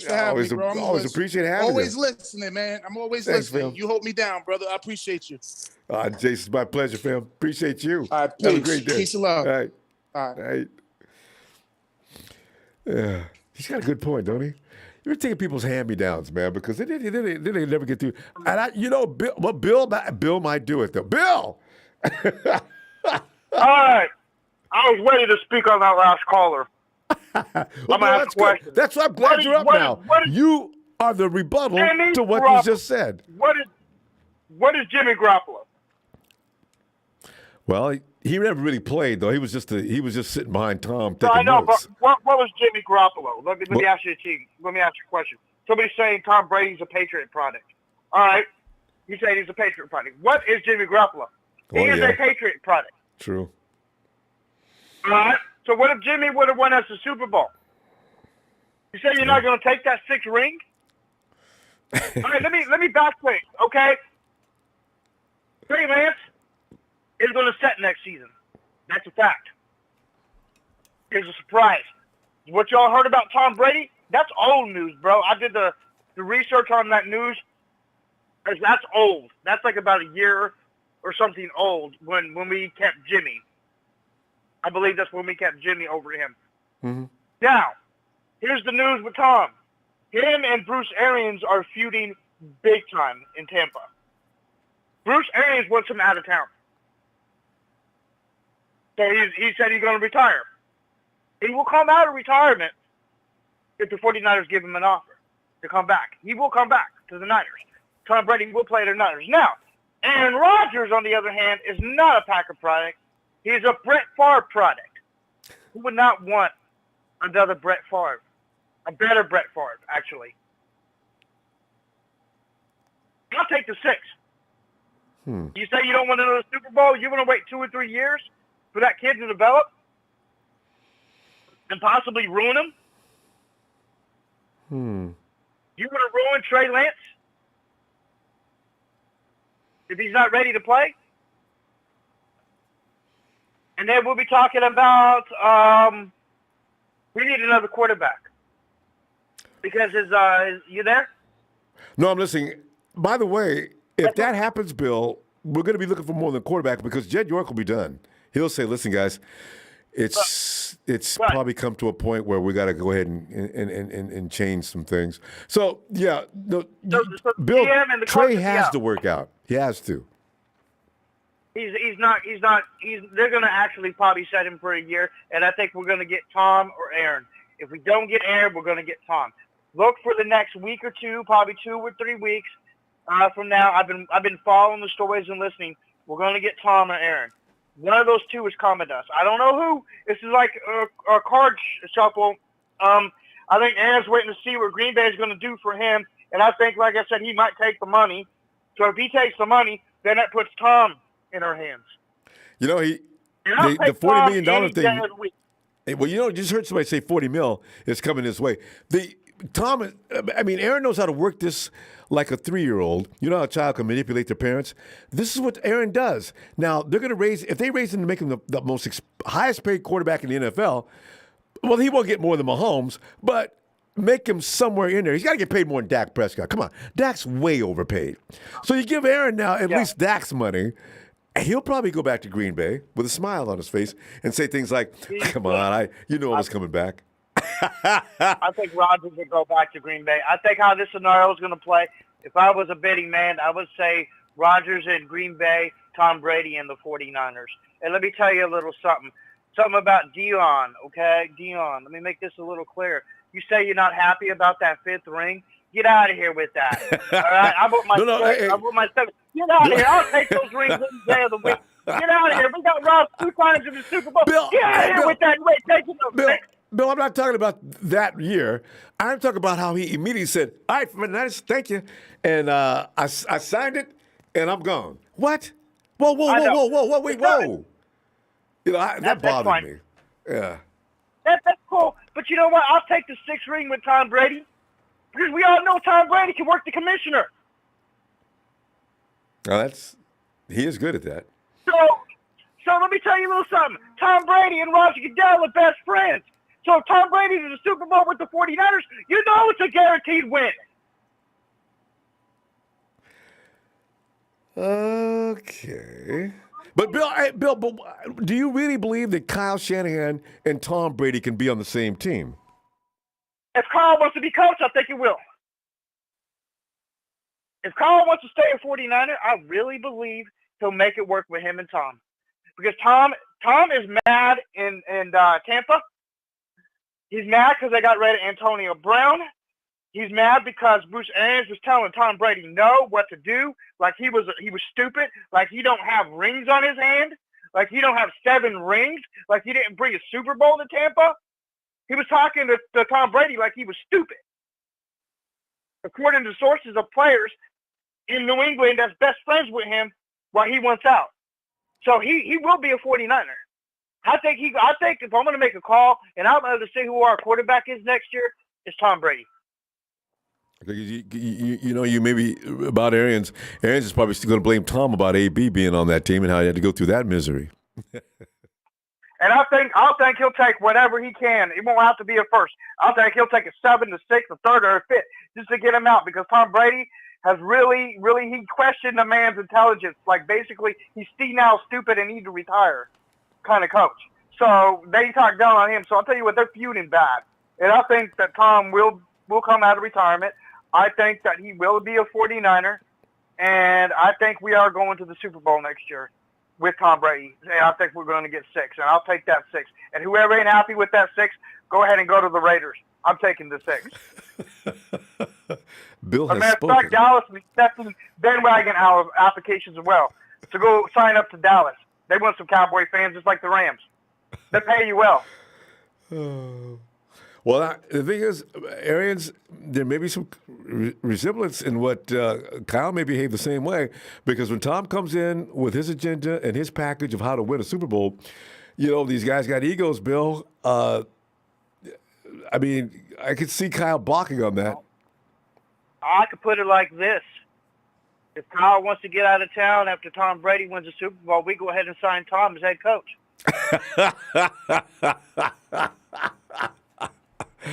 I like that. So you know what? It can work out good either way. Either way, bringing Tom in is going to bring a good scenario. So I don't want to hear that. Kyle could either grow up and bring in the kid and take the job, or go ahead and bring in the kid, win a Super Bowl, and give the coach the job to Tom. Well, Bill, I enjoyed that. I'm telling you what, we got to go though. I'll be looking for you Friday. Hold on a second. I'm going to put you on speaker. She's going to shout out. Okay. Are we doing a shout out now? Are you ready? A 3. Oh yeah. A 3, a 2, a 1.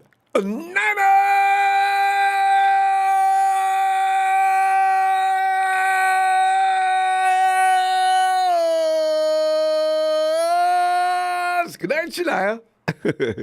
Bill, you guys have a great evening. I'm excited about this season. I'll see you Friday. I'm looking forward. Night. All right, bye.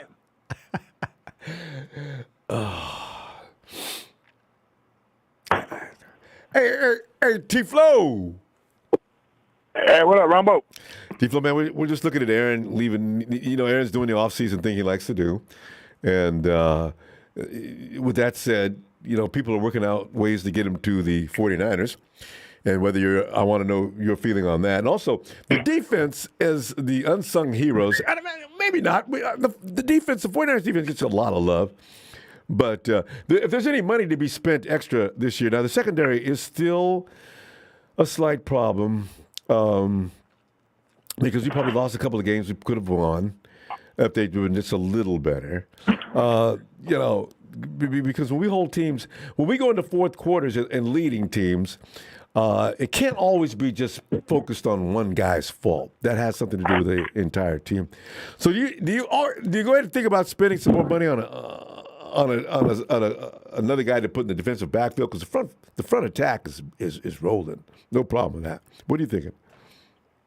If you want to go defense, the number one priority should always be edge rusher, because you can have a decent secondary if you have elite pass rushers. Because if Bosa goes down, it was just Bosa until we got Arden Key. Arden Key's a free agent. We got Samson Ebicom. He did okay. But you know what? He has a $7 million cap hit. We don't know what they're going to do with that. All right? And whatchamacallit, who else? I would rather go for edge rusher. Yeah, we had one more guy. Jordan, what's his name? The guy who blocked Jordan, that punt. Isn't Jordan Willis a free agent? Yeah, Willis. Those guys are all one-year people, but those guys are not going to be expensive. Yeah, those guys aren't going to be expensive. We don't know that. Fairly good job. We never thought that with who was it? The one that went to Seattle. What was his name? The one that went to Seattle. Oh yeah. Anyway, I know what you're talking about. Now his name slips me. Like, look at him. We didn't think he was going to get paid, but look at he got paid. Arden Key had one hell of a season with the Niners. Who knows if since you know how the rules of the NFL, grab as much money as you can. Mm-hmm. But we don't know what the players are going to do, because NFL is not guaranteed money. Yeah, Arden Key, he put himself on display as a good football player, so he's probably going to He's probably going to get a price when he leaves. Oh, hey, Allie. I didn't mean I missed Allie. Okay. But anyway, yeah, that's. Yeah, so basically, I would go for defensive line, because if you don't have a defensive line, it doesn't matter if you have Jalen Ramsey, Darrell Revis. If the quarterback has more than 5-10 seconds to throw, Advantage. there's going to be an opening somewhere. Yeah, wide receiver. Right. So yeah. So basically, but you got to worry though, T-Flow. You got to remember the defensive secondary does have to do a job as far as confusing the quarterback into thinking he doesn't have a lane to throw into. They work together. Actually, one will make the other one better. Yeah. If that secondary's work got hand in hand, the quarterback confused, I got more time to put the rush on the quarterback and vice versa. Yeah, but if there's no pass rush, it doesn't matter if they try to change. No, that's so understood. But you can't be weak in the secondary because it gives a quarterback a quick outlet. No, you can't be. What we need is just what we have right now. Our corners are not that bad. Look what they did. They held the number one offense in Dallas, who loves to throw the ball, to what? 13 points. Yeah, T-Flow, I want to get one thing. The thing is, let's remember, Dallas is an NFC East, and whenever a team over 500 came to town, they struggled mightily. Those numbers are to be taken with a grain of salt. They did this for the last 2 years. Yeah, exactly. It's still a grain of salt, but you got to give credit what credit's due. I'm trying to, but I'm telling you, if a good team came in to play Dallas, Dallas was going to lose. Whoa. We almost lost if it wasn't for that pick. But that's like the key word, almost lost. It's almost, exactly, almost lost. But then again, it wasn't the defense fault why we were in the game. Our offense couldn't really score. They were nowhere to be found in the second half. Then we go to the Green Bay game, MVP Aaron Rodgers and one of the best wide receivers in the game, Devontae Adams. We held him into check. Then you go to the Rams. The Rams had a high-powered offense in the playoffs. Until they met the Niners, they only put up to 20 points. They were averaging 30 points a game. But remember, T-Flow, when you get to playoffs, there's not no 40, 50 points games. Those are tight games. Those games are about who makes the first mistake. We only lost that game by 3 points, and we made a couple of huge mistakes. But look what the defense has done with the corners, right? They gave up 255 yards. They gave up 255 yards in that NFC CG. And if OBJ doesn't go down, it may have been worse because our pass rush. OBJ didn't go down to the Super Bowl. No, but he didn't go down until the second half of that game. Or was it the first? Yeah. Early in the second. Or was that the first? Yeah. And from there on, Cooper Kupp took us apart by itself. So, those are the things you got to be concerned with. If you're not getting pass rush, look at how it was this game, the championship game. Let's move on from that. Pass rush wasn't there. Now you're convinced we don't need any secondary. Okay, so where else would you, if you're going to spend any money, then you just spend it on more edge rushers? That would be it.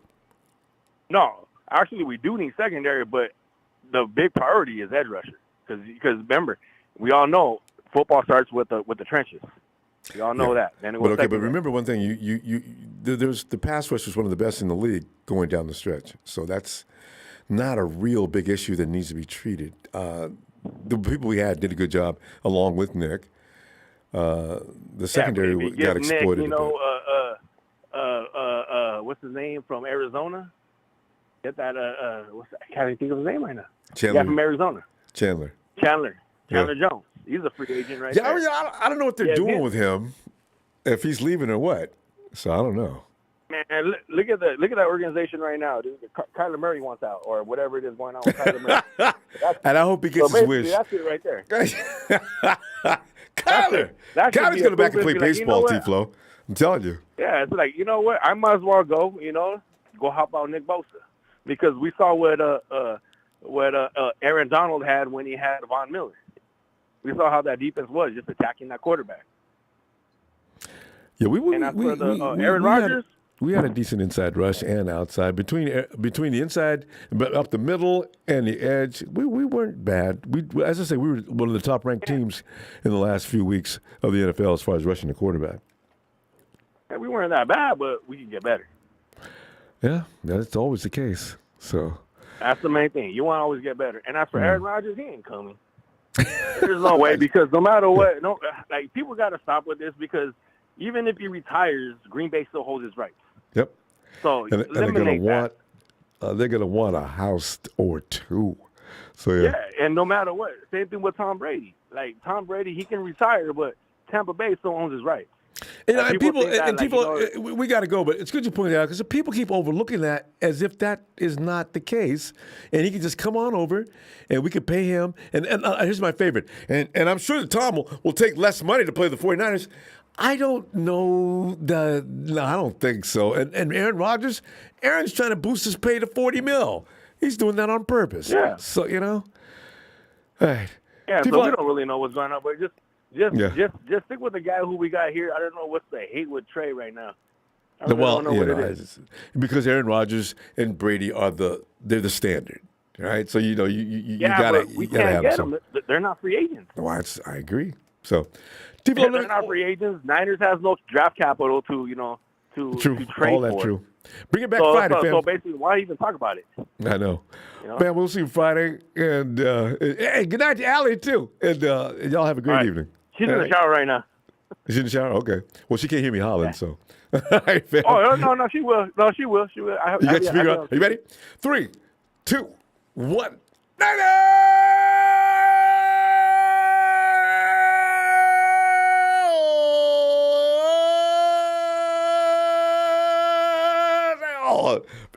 T-Flow with Allie. Good night, y'all. All right, have a good night. Night. Let's go check out JT.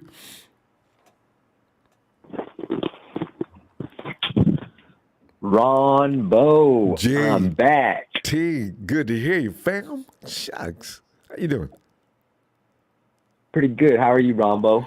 I'm doing great. That time of year where there's no stress. It's amazing how relaxed you can feel right now. Because we're tense for 17 weeks, understand? And if you make the playoffs, it could go up to 20 weeks like it was this year, 2019. And hopefully next year. I like that. Please just keep me tense then, So now we're looking at a situation where you got Aaron writing notes and people getting all excited. Thinking, Aaron wants out. He wants out of Green Bay. He wants to become a 49er. Okay. And also, is that even feasible in your mind? And would you like that?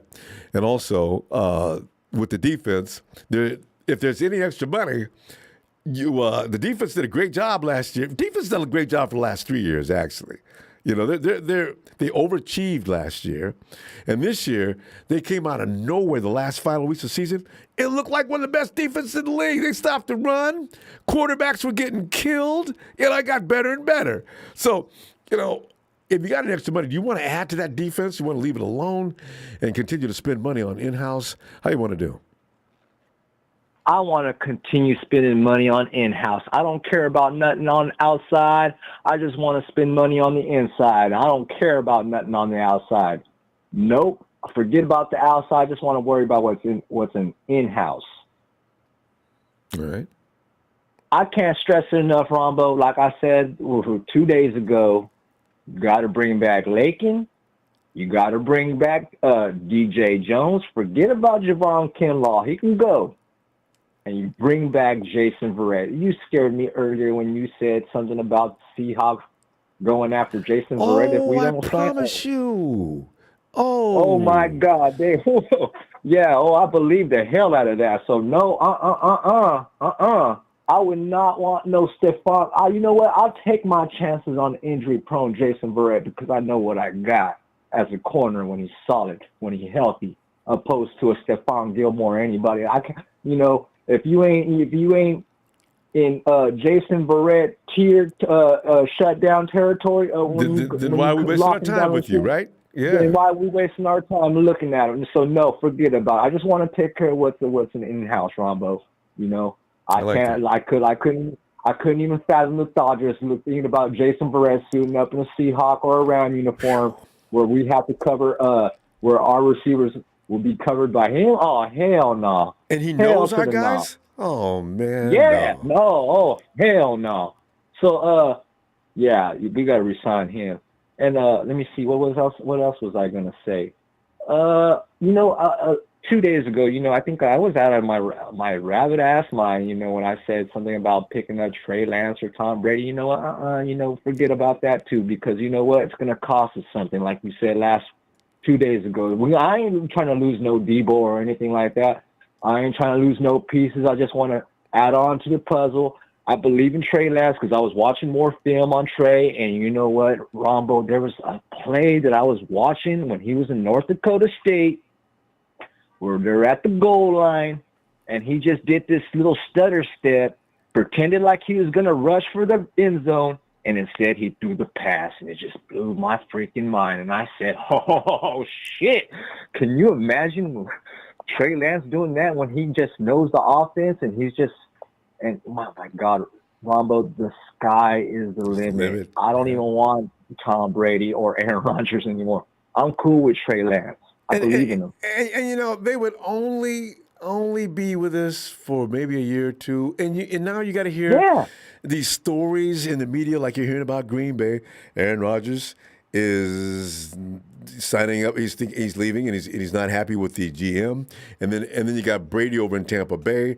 The rumor now is that Bruce Arians is not happy with Tom Brady's whole existence, But they both own the rights to these guys, and that's why if you want these two guys to bring their drama to San Francisco, you're going to have to give up somebody like you just mentioned that we're all going to say, oh no, hell no, you're not giving up Debo. They gave up Nick, Fred. No. Fred and who else? No. Oh my God, we'd lose our mind. Yeah. Yeah, I would lose my mind. So no, I could forget about that. And anybody else is thinking that, they can forget about it too. Everybody's losing their damn rabbit ass mind right now. It's too early in the off season to be losing your mind like that. And let me say something else. Let me see. For those who don't believe in Varane, you don't think that he's gonna be back next season, man? You lost your damn rabbit ass mind too. Because let me tell you something. When that man's healthy, the man's a shutdown corner. Yeah. Who else you gonna put right there if you don't resign him?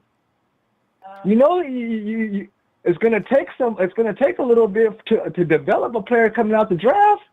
That man's just not gonna come out and start balling out. Quarterbacks rarely come into the league ready to play with the NFL speed and wide receivers. It takes at least a year. Cleveland's got Greedy Williams and what's that other guy? I used to love him coming out of Cincinnati. It took them 2 years to make a difference. It took them 2 years, yes, and some players a little longer, Ronbo, so that's what I'm saying. You give Verrett another contract for a year, another prove-it deal, because like I said, football players, they get hurt. This is the game of football. Players get hurt. And I'm sorry. You can't stay healthy when you want them to. Sometimes they just get hurt. And let me say something else. There was somebody from last week who said that he's a Falcons fan. I think his name is Tony, and he was referring to me when he was like, who was I suggesting that the Niners should pick up a wide receiver in the draft? Yes, I was talking about Christian Watson. That's who I was talking about. And no, Tony, you're not going to get the Falcons. Why? Because you say so? The Falcons make that decision, not you, buddy. And it's the San Francisco 49ers, because Trey Lance is going to put that game in Kyle Shanahan's ear, and he's going to let him know to go pick up the receiver that he wants him to pick up. What? Well, JT, you and Tony got something going on it? We'll let you get back to that because we're out of time now. No. I ain't got nothing against that, man. It's just something that he said that it just kind of rubbed me the wrong way. Nah, bro, you ain't gonna get that receiver. We are, bro. So I'm gonna put. And that's the bottom line right there. That's right. Tony didn't mention that the other day, didn't he? I just realized who you're talking about. That's the guy that Trey Lance likes out of his school. Yeah. I tell you. All right, JT, good hearing from you as usual. I'll be back Friday looking for you. All right. I'll be back. All right. Have a good night, fam. All right, Ronbo. There you go, Tony. You have rubbed JT the wrong way. Emilio. What happened? A couple people rubbed me the wrong way today. Well, the funny thing is, Emilio, these are the subject matters. I always love to hear your down to the earth. What are y'all talking about? Attitude. You already know what we're talking about. Aaron over there writing notes and freaking people out on Instagram. No, I don't think so, because a few people on here are killing me with what they're saying. You got Conspiracy Bill. You got a few people saying stuff like, come on, dude. Bill's been killing me with that whole thing. With the Rams won the Super Bowl because they came up with that movie. I said, seriously, dude, that's the best you can come up with? I'm not even giving him that. That's half-assed Kurt Warner. You got to enjoy Bill for his creativity, though. I always appreciate that stuff. Bill comes up with angles. It's intriguing. You know what? You know what he can do? He can create a movie. I give him that. He be on. I guarantee he's on some good shit. The shit he be coming up with. I'm like, dude, you can tell sometimes the NFL is rigged, but dude, the shit he comes up with, he's killing me. I said, dude, come on, relax a little bit. Like, oh, Tom Brady's coming to the 49ers. I guarantee that. You know what? I'm going to let him talk. I wanted to jump in, but I'm going to let him talk. Emilio, you and I both will be sitting here with a mouth open, though. If we do look up, the 49ers have procured a deal with the Tampa Bay Buccaneers. Tom Brady's actually coming to fulfill his childhood dream. And all I'll be able to do is say, okay, wait. What do we have to give up, though? See, Bill, Brady coming to San Francisco, you know I figured him and Kyle have something worked out. You're right about that. And you know what? I've been listening to a few podcasts. I listened to one 49ers talk with Crocker. Yeah. And I forgot the other guy named Rob. And then I listened to this other one with Matt Mayoko. They both brought up the Tom Brady and Aaron Rodgers. He's like, Mike Florio. There's no way There's names. You know, they brought it up, but Matt Mayoko brought it up. He was like, you know what? I'm going to put this to rest. He was like, as much as the 49ers would like Tom Brady or Rodgers to come, they're too expensive, and we don't have the draft capital. We would have to give up players just to get Tom. And it ain't gonna be no scrubs. It's gonna be somebody you just cannot imagine it's gonna leaving. be top players. Yeah. So what are you gonna do? So now you're gonna deplete the team for Tom or Aaron? I'm like, you got to realize. I'm like, we have one hell of an offense. Our problem was, like I told you before, I like Jimmy. I do. But the thing was, he couldn't throw sometimes to the receivers when they were wide open. He had that problem. This is why Brandon Ayuk had his issue. He came out and said what he said. I love Trey being out there now because now I'll finally get the ball. Maybe he wasn't one thing I want to say about Brandon Ayuk, though, he's the reason why we lost to the Cardinals. He had a pass downfield. He dropped it in front of the goal line. But go ahead. So I hope Brandon is not. I hope this is rumor. Brandon better not be talking. But go ahead. Yeah, you got to think about it too. But you think about the game. You lost partially the game too because the kid was fumbling the ball. So you can look at some of the things. But other than that, I see that. But other than that, it's just even though it may be true or not, it's just whatever. Be on it. But at this point, it goes to we want a quarterback that can throw the ball. Aaron Rodgers and Tom can, but it's just at what cost are we going to get these guys? You really got to look at it like that. We don't have that much draft capital, and we still have to look at it. We need to sign certain players. We still need to fix our linemen. We may need a corner here and there. So it's just we're gonna lose and gain maybe some stuff, but it's gonna cost us a lot to just get Tom and Rodgers. And to me, it's unnecessary. And let's say 6 months. Okay, let's look at 6 months. Would you rather give Trey 6 months to practice and get ready, or let's say you give Trey all this time to practice, and all of a sudden 6 months, Tom Brady's supposed to be ready to go and doesn't know the offense? I'm like, I can give you he's one hell of a quarterback, but all of a sudden Tom Brady's going to be ready to go? I know. That's the thing with Brady. He's not going to play your offense.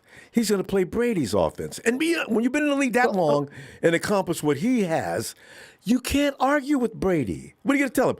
Tom, I don't know about that. You got to ask yourself, too. Yeah. And every other fan on it has to really ask themselves, how well did that really sit with Matt Ryan and Shanahan? They got into it. So you really think that Shanahan's going to be like, okay, guys, run my team. I'm just sit back here, just sit in the corner and don't know what I'm doing. Yeah. You really think that's going to be okay with Shanahan? I know it's not. Man. I've already made that. I've argued with people and I quit because it's a stupid argument. Honestly, the way Shanahan is, and we don't know how he is, he's not going to let Tom Brady run the team. That's why he's not here. As they say, that's why I didn't come 2 years ago. Arians, supposedly, if these rumors are true with Brian Arians, you really honestly think Shannon's going to let that shit go and say, oh, dude, run my team and treat me like a little girl? I'll step back out the way. Really now? Yeah. No. You know what? If he does do that, I would eat crow. But I don't actually see Shanahan letting that man let that man run. We'll share that pie. Because I swear to God, that is not the way possible. Shanahan is now. Oh hell, he does it with Jimmy. What makes you think he's not going to do it with Tom? Thank you. You know, that's what I'm saying. Kyle's style, or it's Kyle's way or the highway. You know, you can do things within his offense, maybe. But if you go out there playing football like you know how to play, and if it fails, come over here, have a seat next to me. It's a puzzle. Okay, let's make it a better one. Last thing, with Brandon Ayuk, right? The first year Brandon Ayuk came in, Brandon Ayuk was doing his own thing, right? And he was getting the ball and whatnot. Second year, this year, he was in the doghouse, right? So what makes you think, if he did that with a receiver, what makes you think he's not going to do that with a quarterback? Amen. I mean, good points. We got to go. But listen, I tell you, man, I'm order that bakery pie up, because in case Brady does show up, we got to eat. So, you know. If he comes, to me, if he does come, everybody hope he wins that Super Bowl, because if he doesn't, Shanahan and Lynch are going to get a whole lot of shit from the fans, not just from the team. The fans will be like, "Oh, why was the point of this? Why was the point? We should have just stuck with Trey." So if he doesn't get, like I said, I'll take it. If we go to the Super Bowl, I'm fine. But we better win it if that's the case. Because if we don't, boy, I get it. You have a good night. I'll see you Friday. Night, fam. All right. Good night. And there he is. It's Mr. L.A., Mr. Blue, and he's still smoking that same cigar. Rudy, I know you're not lighting that cigar. It's the same cigar. Ronbo! How you doing? I just wanted to check in. Hey, Rudy, by the way, I wanted to ask you, too. Did you attend that parade? Now, that Beto guy, God bless him, he's trying to deal with the Rams winning the Super Bowl. So that parade at the high school or whatever, it was... They guess they sent out invitations, and I didn't get one. There was a lot of fans that didn't get it. I didn't even know about it. My buddy and his friends were going, and I was like, "What?" And I had to work anyway. But that's what happened there. But boy, I tell you, anything to make them feel better that we won the Super Bowl. God bless them. You do what you got to do, man, to get by. But I just wanted to check in, man. I went to the parade. Behind me, there's a picture of the parade right here. I was in this mess right here. I had to move to the side because there was too many people. Hold on one second. Rudy said he erased all doubts that there are no Rams fans in the greater Los Angeles area. Ronbo, I'm going to keep it real for you. Okay, so the Rams were gone for 20 plus years. We already know that. The fan base is starting to grow again, especially after winning the Super Bowl. The Laker parade and Dodgers parade, of course, they're going to be bigger because they're more established. Never left. Yeah, more established. But the thing that I was getting a kick out of, I was going on another guy's YouTube. We were talking about, listen, there's a lot of 49er fans. The Red Sea. I always thought that was there in Arizona, by the way, the Red Sea. But I thought they called themselves that. But Raiders fans in L.A., the Black Hole, Cowboys, but their nieces and nephews and sons or daughters and granddaughters all want, Daddy, I want a Cooper Kupp jersey. Daddy, I want a Stafford jersey. Daddy, I want a Donald jersey. So the next generations, the Rams keep winning, will be Ram fans, and the Ram fan base will be right back where it should be. So remember that, because you've seen all these Cooper Kupp, one of the greatest, stories of all-time receivers ways, and there's going to be a lot of people that the new generation with the Rams here and successful, like it or not, the kids pick who their teams want to be, and they're going to have. So that will come as it goes. But I just wanted to come in, Ronbo, what is going on with the Niner fan base and wanting Tom Brady? I mean, what happened to Trey Lance? You guys gave up 2 picks, used a 3rd pick on Trey Lance, and then they don't want to play him? That's crazy. Let me ask you though, would you be interested in Aaron Rodgers or Trey Lance or Tom Brady? Well, here's the thing. Remember when we got rid of golf? We were kicking the tires about trying to get Aaron Rodgers first, but they wouldn't budge. And so now they're probably kicking themselves out because they could have those draft picks, and we would have Aaron Rodgers. But I'm actually glad the way it happened because Aaron Rodgers is a diva. The whole ordeal with the, I got injected or whatever he said, the guy, you guys shut him up in the playoffs. He's a heck of a regular season quarterback. Here's the thing with him. Ronbo, they even did a study on him. God bless him. He's one of the best quarterbacks in the league. You can't argue with that. True. But they did a study on him that he purposely doesn't take chances on throws, so he keeps his interception levels down. And if you notice in that game against you guys, Matthew Stafford throws picks, and some of them you kind of scratch your head. But that's what happens with guys with big arms. They think they can throw any throw. But they needed Aaron Rodgers to be super Aaron Rodgers to get them out of that pickle, and it wasn't his fault the special teams threw a crap and you guys blocked it, but he plays for the stats. Yeah, and also really the thing is, he's Aaron Rodgers. You can't score 14 points against the 49ers? See, that's what I'm saying. This is why when 49ers, they're all over Jimmy Garoppolo, who ends up 2 out of 3 times, 2 out of the last 3 years in the NFC CG, and one of them ended up in the Super Bowl. But Aaron Rodgers, over a decade, has been going to these NFC championship games and the playoffs. Well, he's missed a few playoffs, but the thing is, for 11 years, Aaron Rodgers has failed to deliver in the NFC CG. That's right. He is the most sought-after quarterback by millions. And I keep saying, okay, well, that just makes all the sense in the world, guys. Aaron's already proven he's not going to win that game. Rombo, you guys have a defense. You have the running game. Kyle Shanahan has a complicated running game. It's second to none as far as the running game's concerned. Let the kid play, even if you have to bite the bullet and you don't make the playoffs or you just get in as a wild card. You got to let the kid play to see what you have. What are you going to do? Get a Tom Brady or Aaron Rodgers and sit him on the bench again? What is that going to do to his confidence? His mentality.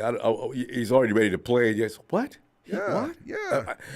Here's the thing. The thing is, Jed's not going to put up with too much more. You went and got up. You gave all that draft capital. Jed's at some point's going to put his foot down and get involved and say, guys, you told me last year, can we keep Jimmy while you draft this kid? Okay, now we kept Jimmy, and now you're trying to get rid of Jimmy. So listen, do me a favor, will you? Stop it. Just and you know what, stop it. Yeah, I'm sorry, Robbie. You know what's good for you guys is you guys made the championship game. It didn't go the way you wanted, but those draft picks that you gave away aren't very good now. I know, that's what we do. We give away late round picks, and they're almost like second round picks. So that's why we get rid of the first round. Because you're going to pick out number 30. Yeah, this year. Yeah, we got number 29, 28. Yeah, that's what we would be, right? So it doesn't matter. Like they were giving a study about the picks that we gave for Jalen Ramsey, and they go, I think the Rams won here. But at the time, they're like, the Rams are mortgaging their future. That's all we hear. And then here we are. It's the thing is, traditionally, you want to build on your future in that fashion. And maybe hey, Rudy, maybe your team is going to start a new trend. It's hard to see right now, but we'll see. Anyway, we've got to go, though. Well, Ronbo, God bless our Lakers, man. Rest in peace, the Lakers. No, I'm just kidding.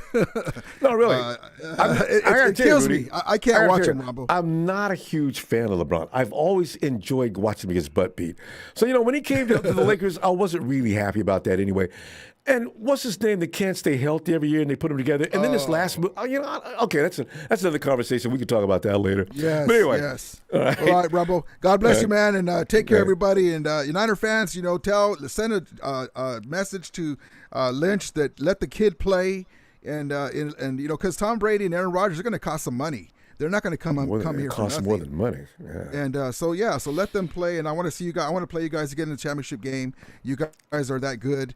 And like I said, I don't like the Niners, but I respect them. And the Cardinals and Seahawks will probably be rebuilding. It'll be us again. Yeah. And so we'll see what happens. But let the kid play. Let the kid play and see what he has. He's playing. All right, Ronbo. Take care, brother. All right. You too. Okay. Night, Rudy. Bye-bye. Thank you. Yeah, see, this is for that Rams fan who called in and immediately was disrespectful. See, I don't mind talking to you guys, but don't come in sideways. Anyway, production blocked him already. I wanted him to call back in here so we could let y'all loose on his ass. Hey, it's Chardol. Hey, what's up, Ronbo? Shut up, man. I just sit back here talk about the 49ers and the Aaron Rodgers note of doom and our defense, and we're giving credit to the defense tonight for being so good. Rudy, what do you want to add tonight? I mean, Chardol. Hey, I'm Ronbo. sorry. Did I call him Rudy? Chardol. Yes, I'm sorry. Go ahead. How's your night going? I really love all your content that you put on the channel.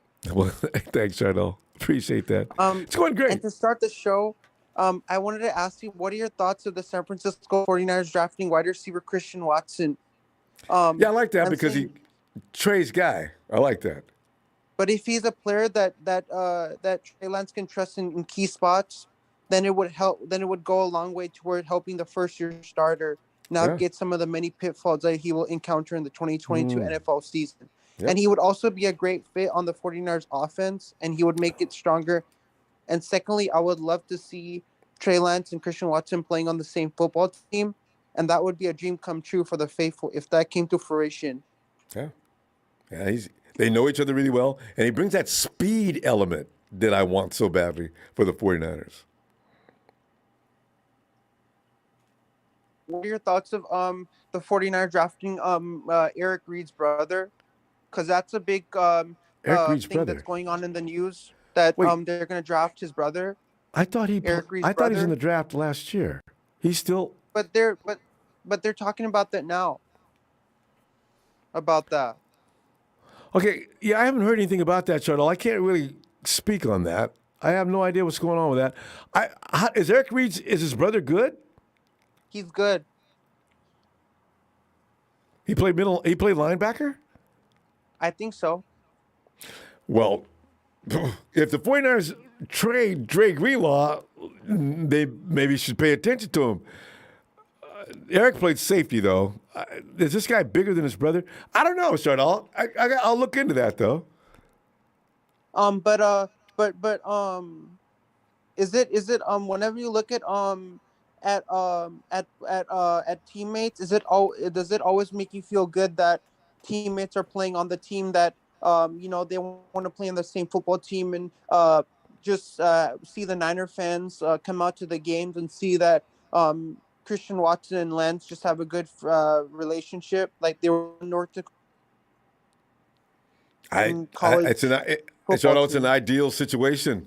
If you can get Lance with a guy he's real familiar with and a speed merchant at that, they know each other. That is a huge plus. It's like Jamar Chase and Joe Burrow.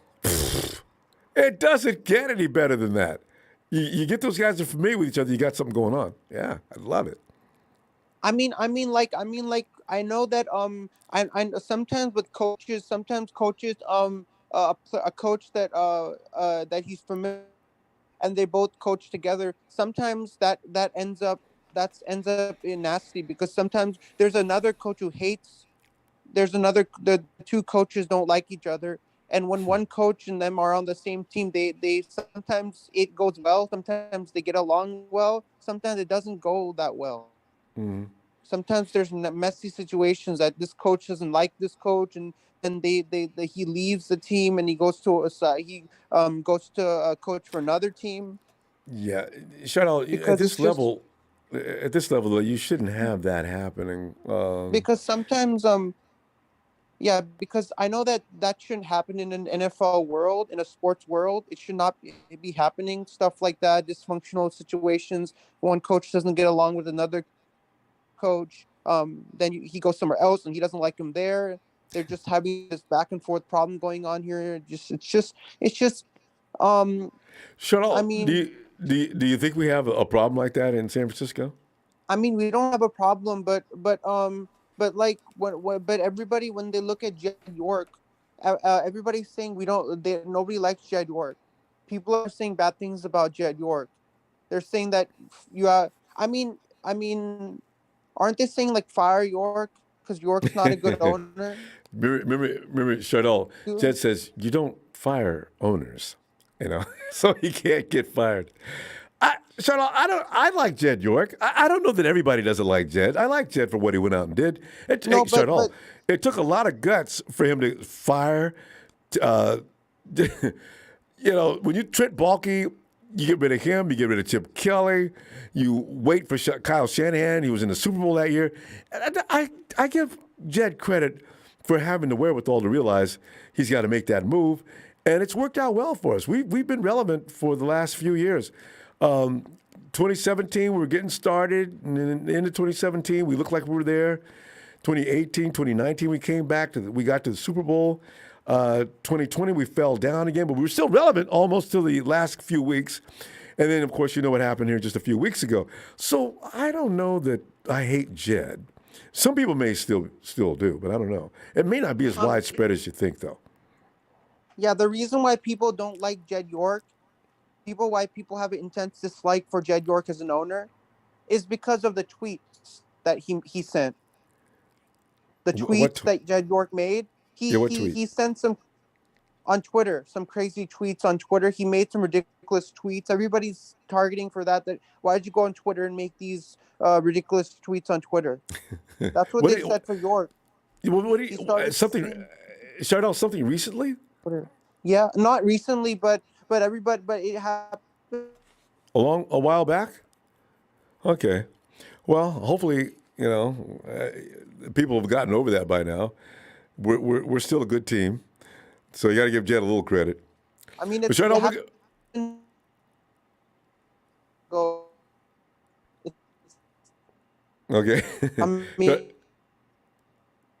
Charlie, you're breaking up. Listen, we're out of time though. Charlie, I'll be back.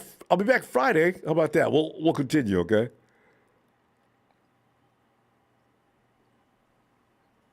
Jordan. But I'll see you on Friday, Ron. We could talk more football. All right.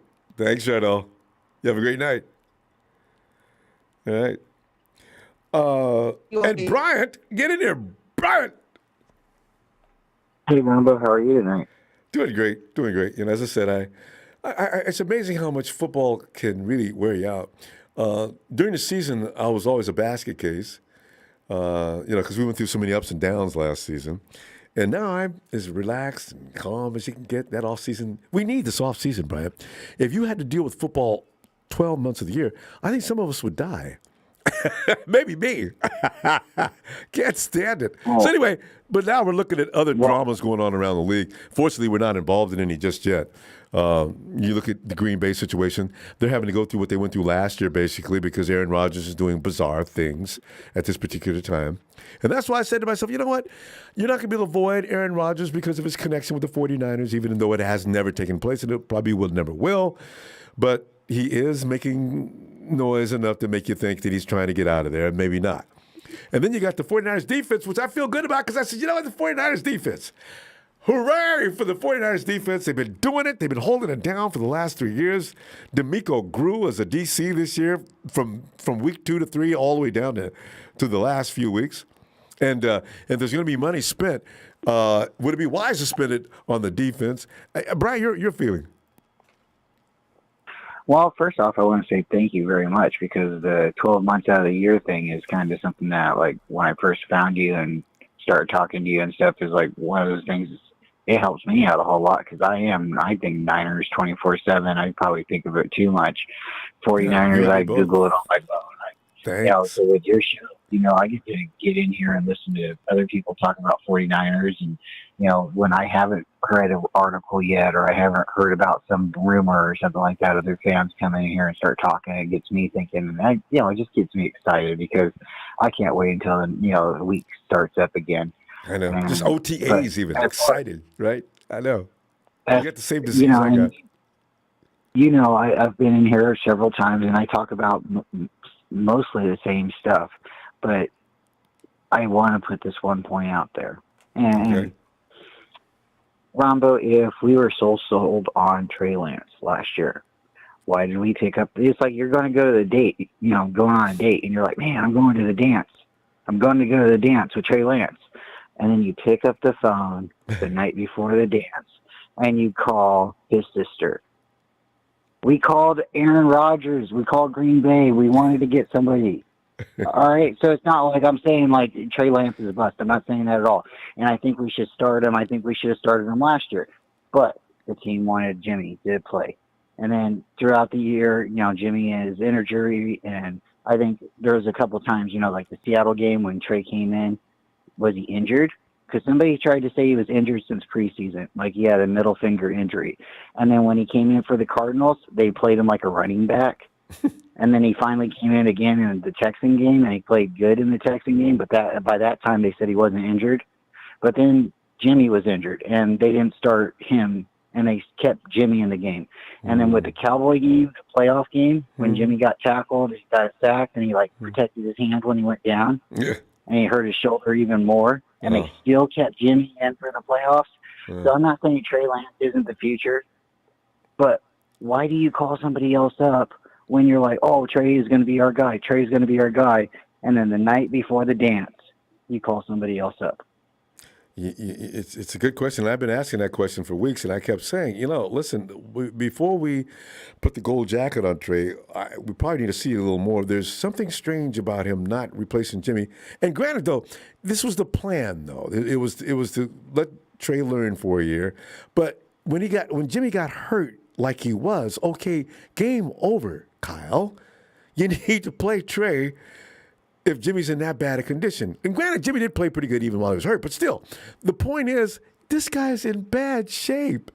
Why don't you want to start Trey? That worries me. It still worries me, Bryant. Oh, the whole thing with Tom Brady coming to our team, it is a possibility, but the Bucs do still own Tom Brady. They own him until like June 1st or June 2nd.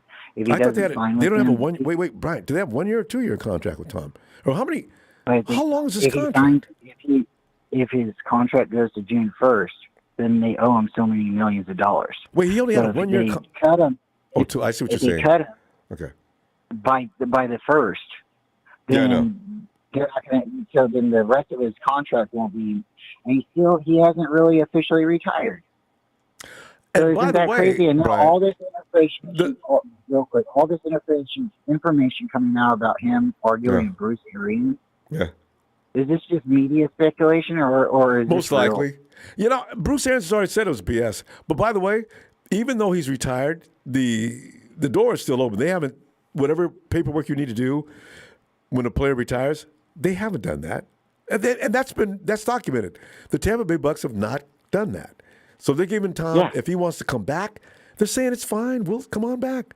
We didn't take you seriously when you said you were retiring. Come on, Tom. Yeah, that's why this other talk about Arians and Tom not getting along is bizarre. So even if Tom Brady doesn't come to our team, you're going to hear it all the way until June 1st, all the way until training camp. And with Aaron Rodgers, it's going to get worse. If we don't do well next year, Bryant. Oh, well, do you imagine Trey it's going to be all about Trey. It's going to be Bryant. It's going to be Tom, and we didn't go after Rodgers. Right, exactly. And if Trey does go in and he gets hurt because Kyle's playing him like a running back or something like that, and we don't have a substantial backup, we got Nate Studfield or Stuttlefield, whatever his name is, and we don't. I mean, come on. We do have to at least invest in a backup quarterback, a veteran backup quarterback. I've said it before on this podcast, on other podcasts. Who is it? Fitzpatrick would be good. Okay. Is he okay there's a lot of. He's just one of those players that you put him on almost any team. Yeah, I know he's hurt, but hopefully is he healed up? But almost any team. Does that take him? I'll have to look for it, but I would take him. He's locked into so many different teams, and he's just one of those plug-and-play players. If he's not hurt, but that's just somebody I was throwing out. I know they were also talking about Marcus Mariota, and that would have been fun when we had Chip Kelly, but that's not, we don't have to. Well, Marcus is going to cost. Chip Kelly was his coach in Oregon. Yeah, I know. He's going to cost a lot of money. You're not getting him cheap, so I don't know what they're going to do with that. And we don't deal with the Raiders unless he's like an unrestricted free agent. I don't know the stipulations of his contract, but we don't deal well with the Raiders. Well, anyway, to begin with. So, hey, Brian, thanks again for letting me come in. And always a pleasure. But the other thing that before I get off, keep Robbie going, but we got to get somebody who can kick off. I'm keeping Robbie anyway. Robbie's a good dude, and especially if you're going to antagonize Rams. He's great, but we got to get somebody who can kick off for him because our punter, Wichowski, he's not able to do it. We got to get somebody who can pin that ball back there. Yeah, I agree. Hey, I'll call in again. All right, Brian. Give my best to the family. Everybody. All right. Talk to you later. Good night. All right. Hey, Don. Hey, Ronbo, what's going on? Don, Aaron Rodgers has got everybody all worked up like he likes to do, and of course, there's a lot of people who'd love to see Aaron Rodgers come to San Francisco for reasons beyond me. But you're feeding on that, and the defense. I was just thinking, we have a solid defense. Is there anything we could do to improve it? And would you spend any funding on improving that defense? Well, for the Aaron Rodgers thing, I mean, I know everybody saw the cryptic post I guess he made and all that. And I'm like, I don't get why all these Niner fans want to keep saying that, oh, he's going to come over here, oh, he's going to come over. Dude, did we not just already say how much it's going to be for him to bring him here? Also, our cap is going to suffer greatly because of that. So, I mean, it puts us immediately in cap hell. Jimmy G's contract is something they want to get rid of because it's causing problems to further function. Now you're going to bring in Aaron Rodgers for $40 million? How in the hell does that make any sense? It's not going to happen. And they're going to ask for more than just, they're going to say, okay, guys, you got Aaron Rodgers, we'll have him there tomorrow. This is what we're going to ask for in return. Can you stand leaving or doing without George Kittle? And then Aaron's going to come and say, hey, listen, guys, I'm not doing any. No, you're not taking George Kittle. Debo's off the table, and Nick Bosa is too. Or this deal's not going to happen. And it's going to be that going back and forth. And, Don, we'd have to sit there and look at that madness that none of us would agree with up until whenever it takes place. No. I know, exactly. There's no way we would trade any of those guys to get Aaron Rodgers here, especially if he's up there in age, too. I mean, don't take for granted. I mean, obviously, we already know what he can do on the field, but still, he is an aging quarterback, regardless of what anyone else would say. And as far as... Don, I want to get your opinion on this just before you move to the next point, though.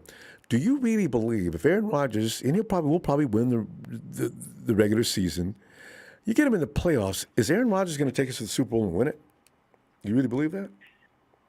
Ooh, I don't know. I mean, because we were the only team that kept stopping him from going back. So, that's a coin toss for me. Tom Brady beat him last year.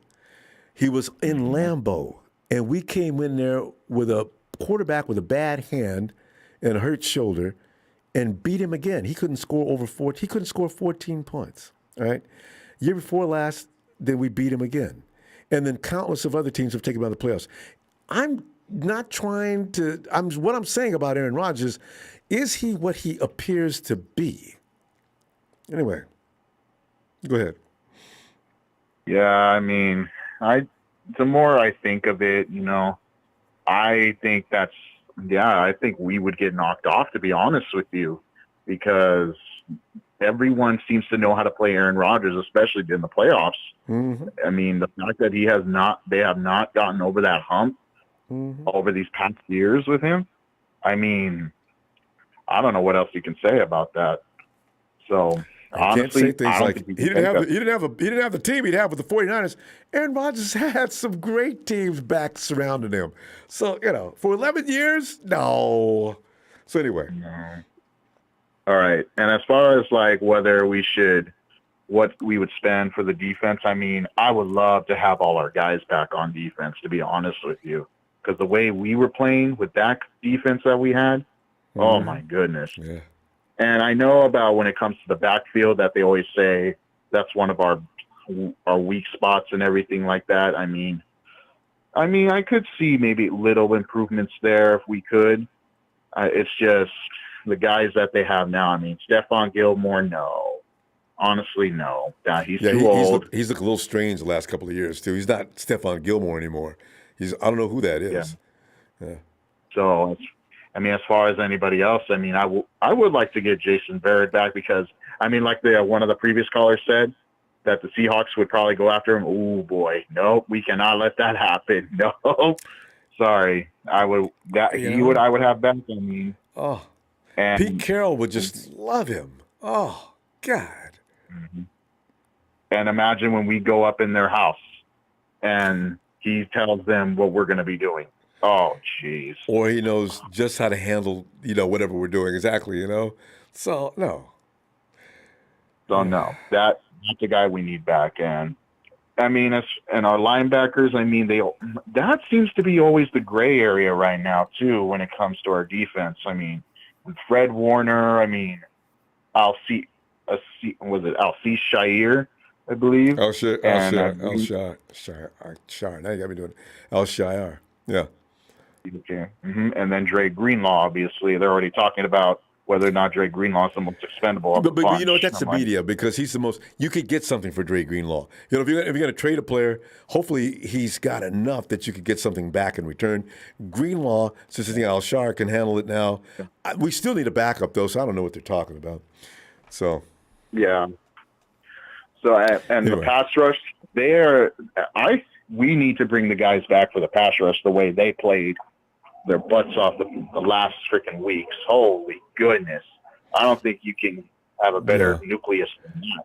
Don, we got to go. But the only question about that is they're all one-year contracts, and they got to figure out how they're going to handle that is what the problem is. Yeah. But anyway, tell you what, we'll be back Friday, and Don, you got time. We'll be looking for you. All right? Yeah, I'll see you Friday. Yeah, so shout out to you. Yeah, Thanks, shout out to you. Shout out to the faithful. Have a good night. You too, fam. Night. And see you later. See you later. Hey, George. Hey, Ronbo, what's up? George, man, we're sitting there looking at it because, as soon as Aaron Rodgers speaks, the whole world goes on pause, the whole NFL world. And Aaron did it. He loves attention. I swear to God, I think that's what it is. Because that was unnecessary. The whole message. Aaron, here we go. And so, a lot of people want to see if we can get him over here, of course. And then you got the situation with the defense, which we got a great defense. If there's any money that we could use to maybe add some more oomph to that defense, should we do it or just sign the people we got in-house? All right, go ahead. Well, to start off, I mean, let's feel for Aaron Rodgers, though. I mean, he's single now, so he needs some time. He's going to need some time to get back into football mode. I think he brought that on himself because according to Shailene, or whatever, how do you pronounce her name, she says, we're not happy. Aaron spends all of his living moments on football, and I'm not happy with that. So, I don't know what he was doing last year because he wasn't in preseason or camp or anything. So I don't know what they were doing. There was plenty of time then even. So I don't know. Anyway, they broke up for that reason, according to what they're saying. Yeah, I also wanted to thank Rudy for calling in. He's a loyal Niner fan, 'cause he happens to be on all the 49er content. He happens to be on all that 49er content, and I think he became a Rams fan once they came back, It's one of those where he's a low-key Niner fan. So, I just wanted to thank him, too. But I wanted to say, Ronbo, I know people are saying, let's bolster the offensive line. Yeah, we should try to work something out with Tomlinson. And, I want to say let's not sleep on Alfredo Gutierrez, man. Maybe, yeah. I think he's that still with the Mexican organization. dude. Yeah, I want him to make Mexico proud, and he's 6'9", man. I don't know if you saw him on that Trent Williams video where he was doing his movie premiere, and man, that dude's big. And huge. I think he should do good next season. He's learning the system. Yeah, because and then we'll be good there because he plays guard. So if Tomlinson does go, maybe he can fill in the spot. But he doesn't have to play left side, but Aaron Banks is probably going to move to that side. But if Gutierrez can beat him out, yes, please. So because we're going to have a better offensive line next year. Jimmy didn't require. He did at the last. Jimmy doesn't require a fantastic offensive line. He just needs, and the ball's out. But you're not going to get that kind of thing from Trey. It's a little different now. So they're going to have a better offensive line to give Trey some time to grow up with the 49ers offense. And he's not going to be able to do it with the defense setting in his face within 2 seconds. So Yeah. I don't know what they're going to do. I mean, but you're right. If we do get something like, say, in the draft, I mean, or even in free agency, if we can bring in a young, well, more likely in the draft, a young center, to take after Mac, because they're saying that he was contemplating retirement. So we got to also fill that spot up. So that's going to be so scary if he does retire. We need one more year of Alex Mack for sure. You never know. I mean, a young kid, he can do well. That's how these guys start off. But I mean, I'd like to see a kid get in there and learn with Alex, because Alex Mack and Kyle's offense. Oh my God, you bring him in there to learn with Alex for 1 year, and then Alex, right off in the sunset, babe. Thanks. And then that kid comes in, and he knows enough at least that you can work with him. Yeah, I mean, and then this off season, it might be more depth that we're gonna get. It's not gonna be those sexy signings, obviously because of the money. Yeah. But I think we are gonna get some depth where we're gonna be like, okay, that guy can work out. So I'm just hoping that if they do that, not go for the super veterans like Norman, and stuff like that. Like, he did well, but like, he got beat a lot, and a lot of penalties because of that. So something we need to avoid. Yeah, it's going to be a work in progress. So and the right side of that line's got to be fixed no matter what. Trent Williams is going to heal up. So he'll be fine. But that right side is, no matter whether it heals up or not, it's still going to be dangerous. Well, hopefully, remember Jalen Moore. Maybe Jalen Moore steps up. Yeah, maybe. I don't know. Why did the 49ers stop looking at him? Remember they said we're trying to look at both him and Tom Compton to make up our minds, and Compton beat him out? How did that happen? Well, it's because Kyle's conservative. He went with the veteran, Yeah, maybe. I mean, Tom Compton didn't do bad, but, I mean, he goes with the veterans. That's why, what's his name, Lance didn't get to play. Yeah. He went with the veteran. And it comes down to coaching. I mean, I didn't coach football, but I coached soccer, and that's how it was. You put the players that you can depend on because they've been there.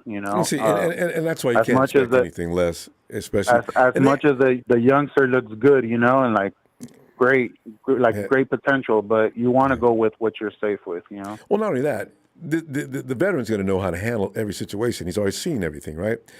And that's that's what people are confused. Kyle made that clear, him and Lynch, what they were doing with Trey and Jimmy. Otherwise, we don't need to keep Jimmy last year. If you're going to just bring him in there and have a quarterback competition, well, that's stupid. You just get rid of Jimmy and you bring the rookie in and let him start now. But the thinking was, this is a Super Bowl ready team, so just like you're saying, you stay with the guy who knows how to run it until we could get this up to speed. I mean, the media is the one that made it a competition, right? The whole time. I mean, there's always competition, in football. In every position, there's always competition. But the media made that big old scene. I'm sure that Shanahan kept, he got Jimmy, pissed off, George. So Lance can learn, man. Yeah. Remember the press conferences? Kyle finally got pissed off. Yeah. I mean, I said, they asked Kyle that every week. So. Is there any strides being made? Okay, he's not. He's going to get you pissed him off again. We got to go though, George. I'll see you Friday, okay? All right, man. Have a good one. Thank you for taking my call. Oh, always a pleasure, George. Looking forward to hearing from you. Hey, Merrick. How's it going, Ronbo? Hey, Merrick, man, we sit back here looking at the Aaron Rodgers. Aaron Rodgers become the king of the NFL soon. Aaron Rodgers speaks. It's like one of those commercials where everybody freeze. I want to thank everybody. I especially want to thank Julia and this and that. I want to thank my teammates.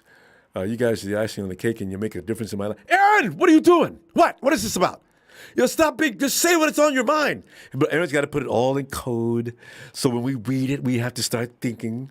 It's like Aaron's like the writer for the feelings that are going to be evolved in the NFL, because we're not the only team that probably wants to trade for Aaron Rodgers, right? There's probably teams all over the league. Hey, Rodgers is available. Mike, that's the guy to get. So Aaron's loving this. He's probably sitting back at home laughing. Look at these responses, will you? Look at this. Aaron, if you ever find out that's what you're doing, somebody needs to beat your butt.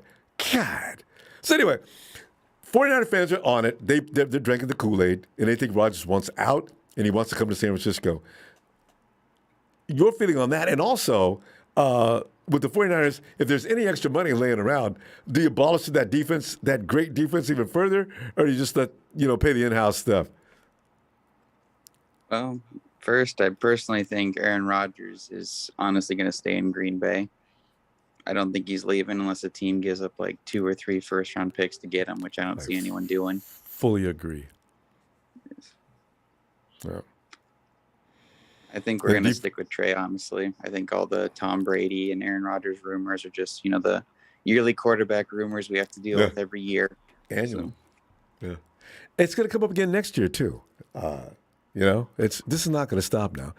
Aaron, I mean, Aaron will be, again, the MVP next year. This is what he does. He'll get beat in the playoffs.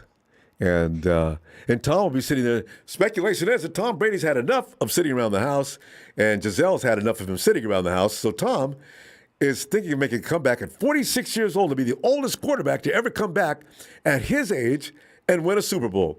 And when 49er fans are going to be, no matter what we do next year, if we don't win the Super Bowl, God, we can finally get our 6th ring, because that's what a contingent of us insist upon doing. It's a routine. Yeah. It would be cool to get Brady, but I don't think it's happening. So, yeah. Well, it would have been cool a few years back, but you can't have Kyle Shanahan. You'd have to get only Belichick. No, you know what would have worked?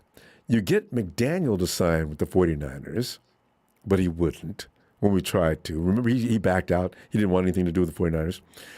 You get McDaniel, and then you get Brady, and now there's no arguments. They both appreciate what they do, and they work together. You try to bring Brady in and have him work with Kyle Shanahan. Oh, you're gonna, boy, that's gonna be a joke. So, Anyway. Yeah. As far as the off season, I think our biggest needs are probably corner, and then maybe getting like a speedy wide receiver, as you said before.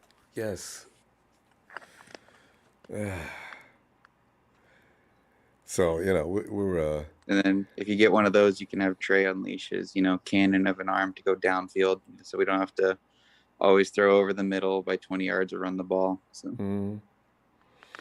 Because Merrick, here's the thing. People think it's all about the arm talent, but what Kyle is going to have to moderate, or should I say modify, Kyle, his philosophy is to get the ball in the playmaker's hands as quick as possible. It has nothing to do with the arm swing. Jimmy Garoppolo can throw the ball downfield. I've seen anybody who watches Jimmy Garoppolo's college tape says, yes, he can. That's not the plan.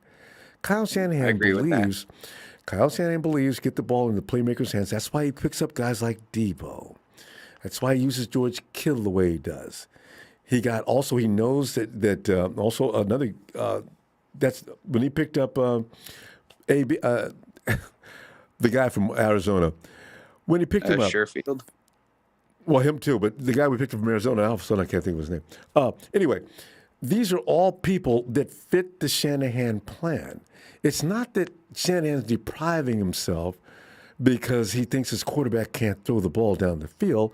If that was the case, he wouldn't be on the team, period. He got Jimmy because Jimmy's got a quick release and a quick read, and he gets that ball to the playmaker's hands, and this is what he wants. He wants the passing game to be an extension of the run game. This is what he wants, and it worked to a charm. We haven't been losing a lot of games other than the fact when Jimmy's been out, not because Jimmy was in. But I get it. We didn't win, and it's all Jimmy's fault, and that's fine. But what we're going to see next year is going to be interesting because now you are going to have to see something modified because Trey's not going to be able to get the ball out as quickly as Jimmy, and they're going to have to extend those routes. But now you got an offensive line that may not allow that. So this is going to be a very interesting offseason, and what they're going to do is going to be frightening. But let's see what happens. So I don't know. Offensive line, you might need to beef up a bit too. Oh, not a bit, a lot. The right side, that's it. That's a disaster waiting to happen. Trey's going to need more time. He's not going to be able to operate as quickly, so he's going to have to think a little bit more until he gets used to the system. And also, because it's knowing the system is one thing, but operating the system is another. So now he's got to, the defense is going to do things to him, and every DC in the league is going to come at Trey, balls to the wall on every snap, because they're going to try to rush him, right? So now he's going to have to be able to get the ball out quicker. Can he do it? Can he read it? Because it's all about reading the defense quickly and getting the ball out. That's what it's all about. And if he can do that, he's going to be fine. Now the downfield play can work because you haven't got the guy sitting in the box saying, when that ball snapped, Trey, we're coming to see you. Now, he can run around, and let's see if that works. But it's going to be a work in progress. But we'll see how it works out. Yeah. Kind of a fun fact about Trey is that our birthdays are only 4 days apart, which is pretty funny. All right. But when he becomes famous, you can say, man, me and Trey were born under the same stars. Hey, Mac, we're going to go. I said, I talk too much. But, Mac, let's come on back Friday, and I'll just listen, okay? All right. All right, fam. Good talking to you. Night. Thanks, fam. Have a great night. You too. And Tony. JT, Tony's here. Tony! Ronbo, how you doing, man? Tony, you know what? You're becoming such a part of our community that people are talking about you all the time now. It's all good, Ronbo. The guy got into his feelings a little bit. I'm sorry if I upset you, but the bottom line is we have a first, 2 second rounders, and about to have another second rounder, and we're getting Christian Watson. Tony, on behalf of the entire 49er Empire, please don't take him. We need him. You guys don't need him. You've already got my boy from last year. But Ronbo, he's not even the 8th or 9th best receiver in the draft. There's a lot of other receivers rated higher than him. He fits what we do. Oh God. Hey, it's gonna be funny. Everybody's gonna keep an eye on that kid to see where he goes.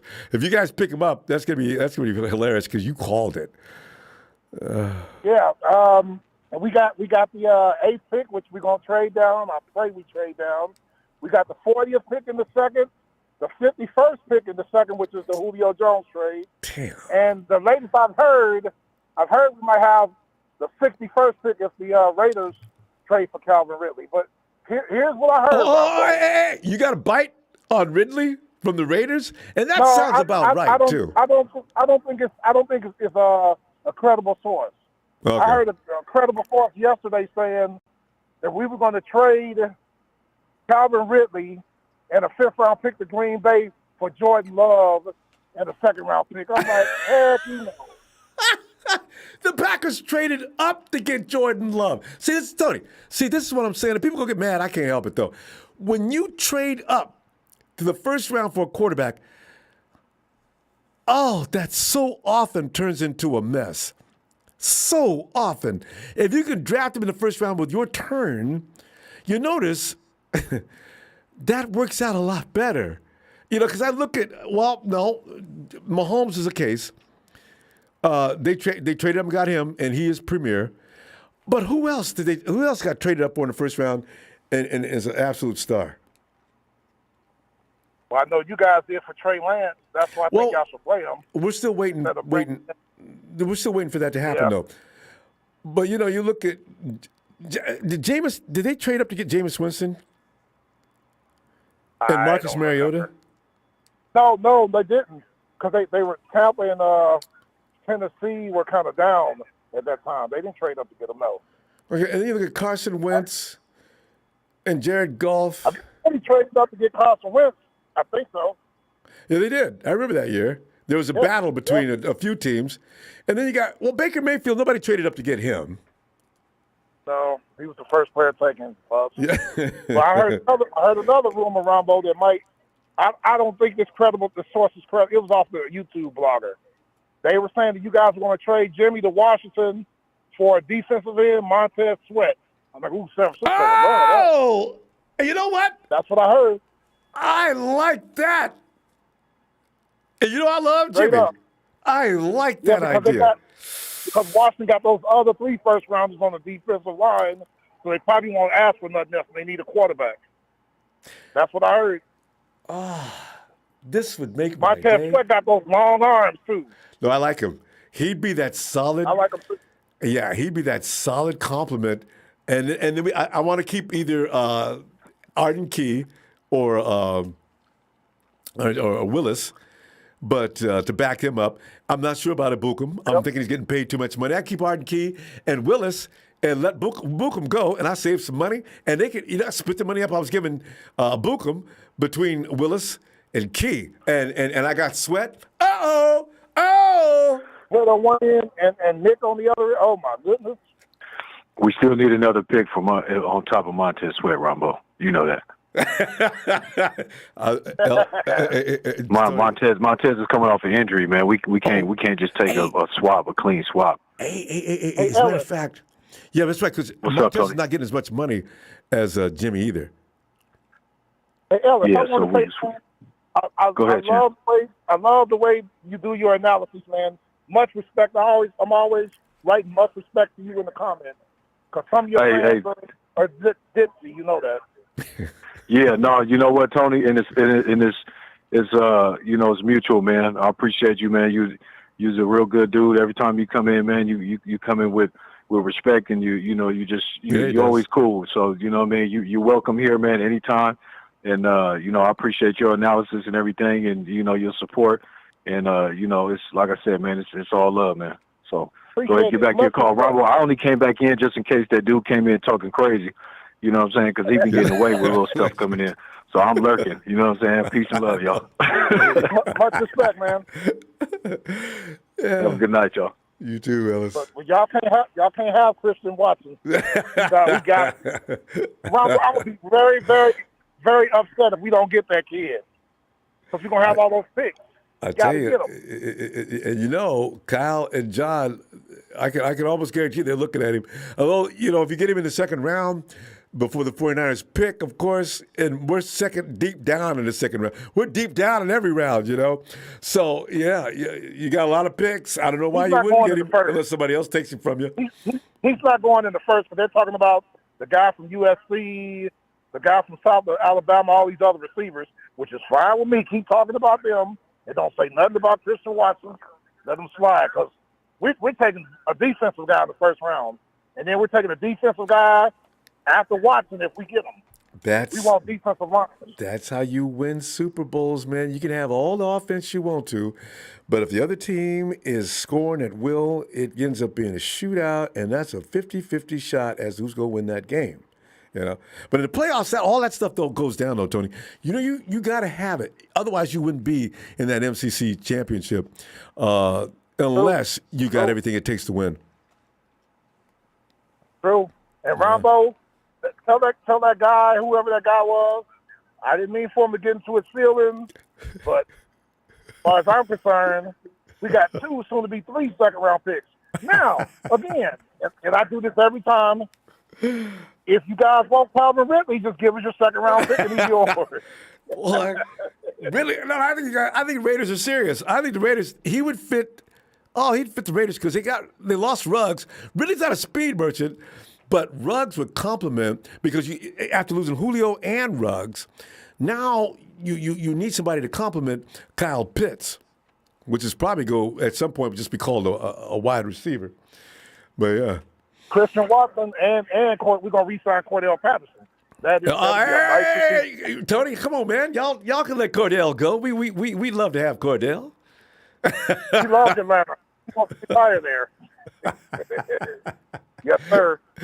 All right, Tony, we're gonna go. I'll see you Friday, okay? I'll see you Friday. I'm doing research on corners. There's some good corners in the draft. I know that's what you guys are looking for. I tell you. There's a defensive one this year, not offensive. So, yeah. Because when is the last time you heard quarterbacks say worth a damn? I've not heard that in a long time. I can't remember the last time I heard that there's not one first-round quarterback. But anyway, Tony, I'll see you Friday. And one more thing, Ronbo. I know Lyndon Tomlinson is going to cost you guys because he did make the Pro Bowl this year. It's going to cost you more. I know. It's very frightening. We got to have him. One thing we cannot do is with a poor offensive line, not with Trey starting. No, please, no. All right, fam. We're gonna. And Tony is family these days. Tony, I'll see you Friday. I'll see you Friday. All They right. say I'm a closet Niners fan. So what? I saw you been accused of that. All right, Tony. I'll see you Friday. All right. And without any further ado, the man that Ellis loves to hate, his name is the Marketing Pro. Yo, the champs are in the building, you know. And that parade was awesome, Ronbo. There's a lot of people there. And, you know, while the 49er fans are drinking that 40 wine, I was drinking that Hennessy. It was a sweet time. And let me tell you, Stafford was smashed. He went full smash mode. Now, here's what we're going to talk about. Everybody talking about the Rams are done? No, we're not. Matthew Stafford ain't done yet. Now he's going to show the world how great he is because he's going to take the Rams to the Super Bowl again. On the 49er side, Kyle Shanahan's going to be exposed. Without Jimmy Garoppolo, he's going to be going back to his losing ways. Because let me tell you, you know, Ronbo, you're a football player. Yeah. You know what you got real quick. When you draft a player, you're going to know if it's going to work out or not real quick. With Trey, the 49ers ain't happy. They in panic mode. That's why Kyle's been missing in action. If you really believe in your quarterback, you know, he wouldn't be allowing these rumors to go like wildfires. He should step in and say, oh, Trey's my guy. We're ready. Where's Kyle right now? Is he talking about Trey being really good next season? I don't think so. But Marky Pro, you know one thing about that though. You know, anytime an owner or coach wants to get rid of somebody, the first thing they do is go tell the media, "Yep, this is my guy." So you know what? Maybe it's a good thing he doesn't say that because that's what makes everybody think. Well, I guess if I call San Francisco, I'm gonna have to can't come in with anything weak for a trade. See, that's a ploy that's been used for years. So that Kyle is quiet about Trey is I don't really know what to read exactly, but I don't know about that though. I Kyle is a sneaky devil. Kyle's a sneaky devil. This just in. Matthew Stafford's going to be coming in next year with a prosthetic limb. We don't know which one yet. We're still waiting to catch the details. Mr. 1994, what'd you say about the Super Bowl champion? Were you dialing 1-800-COLLECT when the last time the 49ers won the Super Bowl? Say what? I already said it. I said, were you dialing 1-800-COLLECT since the last time the 49ers won the Super Bowl, 94? I watched it live, you know, and I was about 9 years old, and it was wonderful. Yeah. I mean, hey man, I wish the 49ers well, but Kyle is on the spot, and next year, if he don't make the NFC Championship game, Jimmy Garoppolo is going to be looking really good if he takes another team to the playoffs. So all the pressure's on Kyle. We're going to be fine with Stafford. We're going to the playoffs. Marty Pro, you know, that game was decided by 3 points. I wonder if right now I can't argue. You got I don't know. if you put two. Well, my bad, Rombo. Mark, no, I'm just saying. I don't know. If you put 2.5 more minutes on the clock between you and Tom Brady, you guys lose. If you put 2.5 more minutes, if you put no. Here, you put that same amount of time on the clock with us, you guys. The Rams are the only team to ever win a playoff game fumbling the ball 3-4 times, and Matthew Stafford. Those throws to Cooper Kupp, those were spectacular. Not too many quarterbacks going to make those throws. So if we had Goff, we would have lost that game, obviously. But that's why we got Stafford.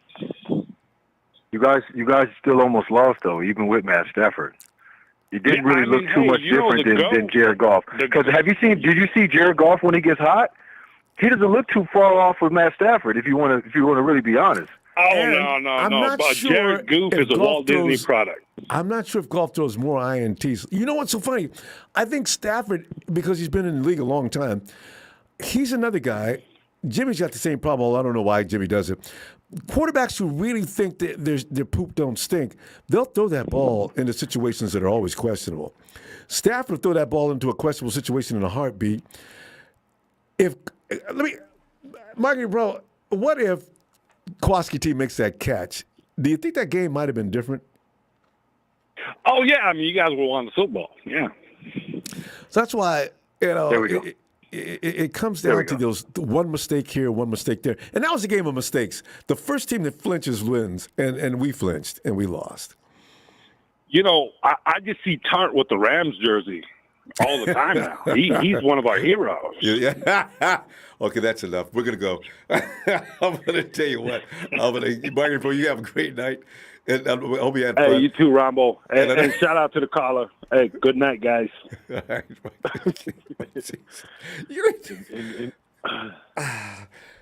We know y'all gonna be drunk all till next year, man. Go ahead and celebrate it. Hey, man, we're gonna be drunk like Aaron Donald and Forget about it.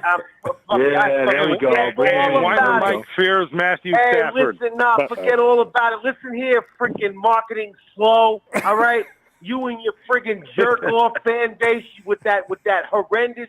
You called that a parade? I got news for you. It was the greatest parade of all time in my book. To see the Mickey Mouse parade every day at Disneyland than we're at your friggin' parade. All right? And let me hear something else. What are we doing over here, Ronbo? What's going on over here? We freaking United Nations over here. Is that what's going on? We got all these freaking guys calling in over here from these other freaking teams. What the hell are you? What are you doing? All right, so look, you go enjoy your win. Congratulations on your little friggin' Super Bowl. You're lucky that once again the sorry Cincinnati Bungles blew it out of their ass in the Super Bowl again. I just want to thank Kyle. I just want to thank Kyle for running it on 3rd and 1 at the 50 because Jimmy would have beat us. Hey, you know what? Listen, you could thank a lot of things. You could thank Jaquaski Tart. You can buy the man a friggin' beer all you want, but listen, I'm buying Tart a Jim Everett jersey. He earned it. Gloat about it, all right? Like he's really won something, and you got your other ready to blow sidekick in the chat over here talking about, oh yeah, look at our team, like you're just well accomplished, like you're just not a team that laid 3 points in the Super Bowl, one of the biggest eggs in Super Bowl history, and you just come on here gloating like you're some sort of dynasty or something. And how dare you talk about the fact that your team is not done? When virtually 90% of your star players are contemplating retirement, for Christ's sake, including your coach. All right, and then you're gonna come on here and you're gonna talk as if nothing's going on over there. Listen, all those little stupid motivational speeches that it took Aaron Donald on the sideline to get the troops all friggin' rallied up, all that shit's gone. All that I gotta get my ring and everything else. You think those guys are gonna have the fire? Listen, I can't wait. It's Hollywood. They're gonna have a little drama. Of course, he's coming back. So is McVay. It's gonna be a whole different story. And you could say you can get a beat on Trey Lance. And listen, you better hope and pray that we don't get a Tom Brady or an Aaron Rodgers, even if it is for 1 or 2 seasons. Because Vegas odds has Aaron Rodgers going to the 49ers. Vegas is involved now? You don't even make the playoffs, Rule. Yeah, Vegas odds favors Rodgers to the 49ers. You and Rudy Poo coming on here with your fake freaking Niner Mike, why don't you be Niner Ram? I invite you to join the Rams Nation. How about that? The Rams Nation? You don't have a nation. You got to have enough people to even classify yourself as a nation. You couldn't get enough people to show up even after winning the Super Bowl to classify yourself as a nation. I mean, I really don't know what you're talking about over here. Honestly, we're not on the same wavelength. I respect you and everything. You're a fan. You was holding it down for your little team before you won, so I'll give you credit for that. And by the way, I predicted the Super Bowl, and it went down like the way I predicted it. I predicted Bengals, Rams, and we won. Listen, I just can't hear you. I just can't hear your marketing slow. I got to send you a Jim Everett jersey. You earned it, Niner Mike. Listen, I run on 5G marketing slow, and as of right now, you're talking in dial-up to me, all right? You're like AOL dial-up. I can't even understand. That's when the 49ers won the Super Bowl. It was AOL dial-up days. I don't even think the internet is capability. That's where you're at. I'm on 5G. You're on AOL dial-up, all right? It doesn't even go. It doesn't even go. Did you have one of those OG beepers too back then in '94 when the 49ers won? Of course. No, listen. I still got my beeper. Listen. Don't mention about '94.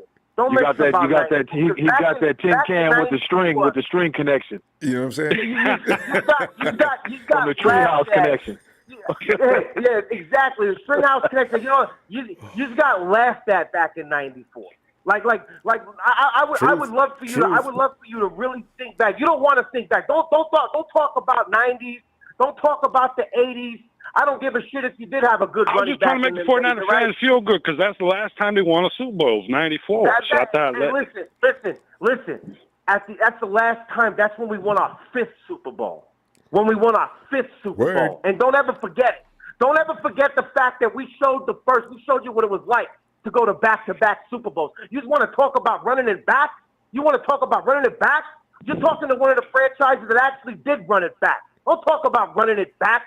You have to get extra motivation. With a genius like Sean McVay, we can run it back. Offensive player might not even be back until mid-season next year. And that's if he's fucking lucky.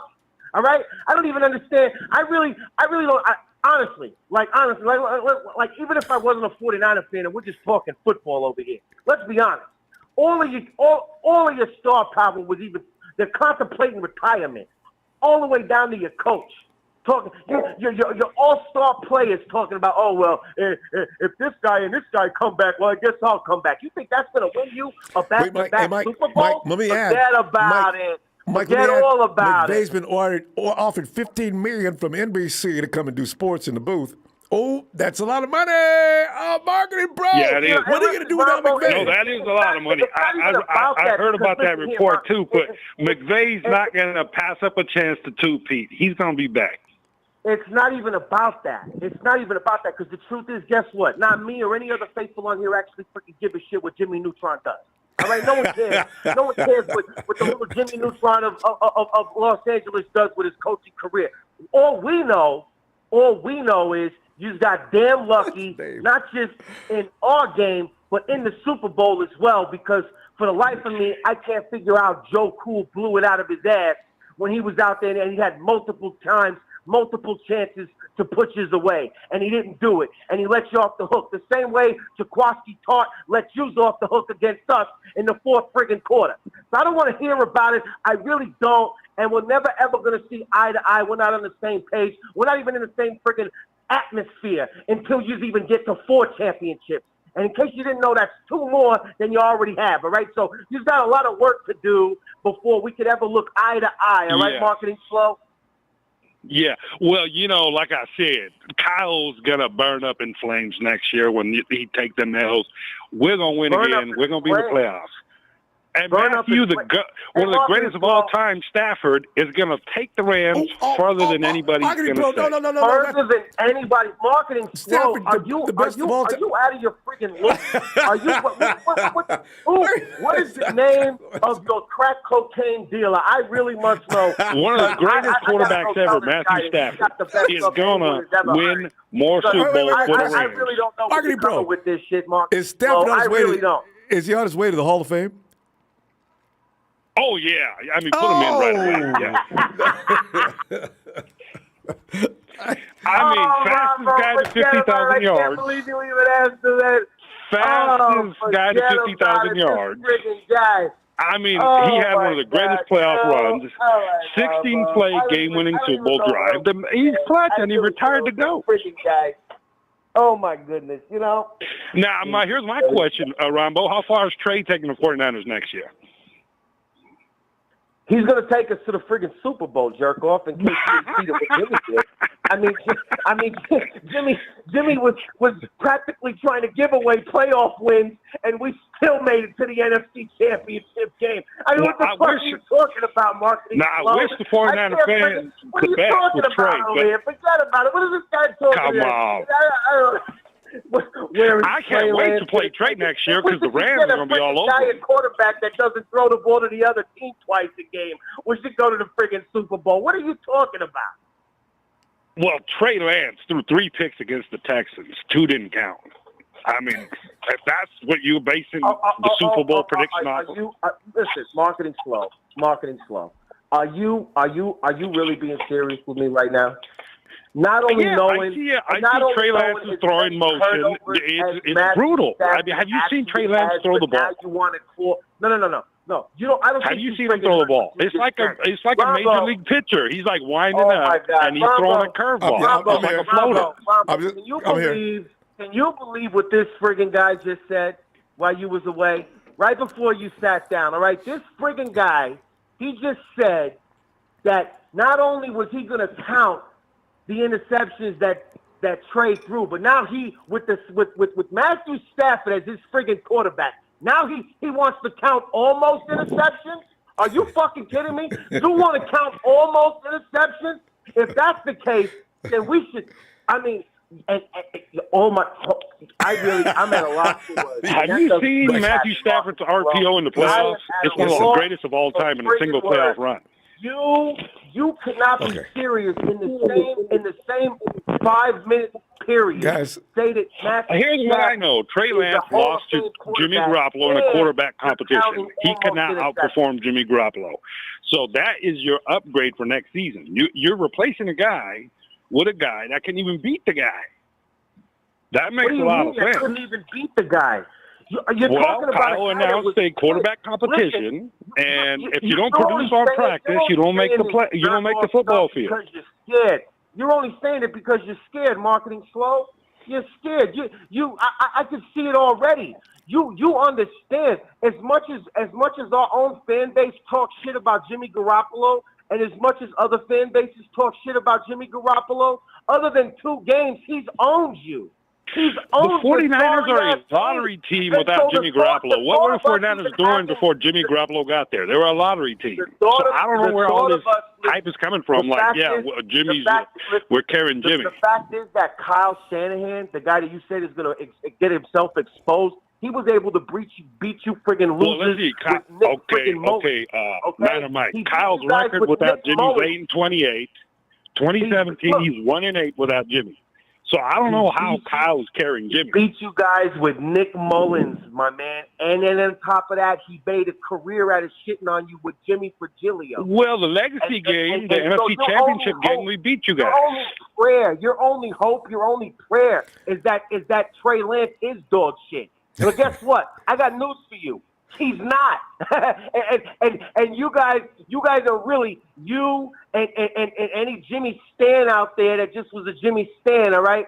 You guys are going to be heartbroken, all right? You're going to be absolutely heartbroken. And when you don't anytime I see Trey Lance playing, I get my Nintendo gun. Remember that duck? Remember, I'd be like shooting the ducks Trey be throwing, on TV. I'd be playing duck, and I'd be like, there's another floating duck. Oh, I'm looking forward to that. Guys, Marketing slow. I'm going to let you go with this because I can go all night with you, all right?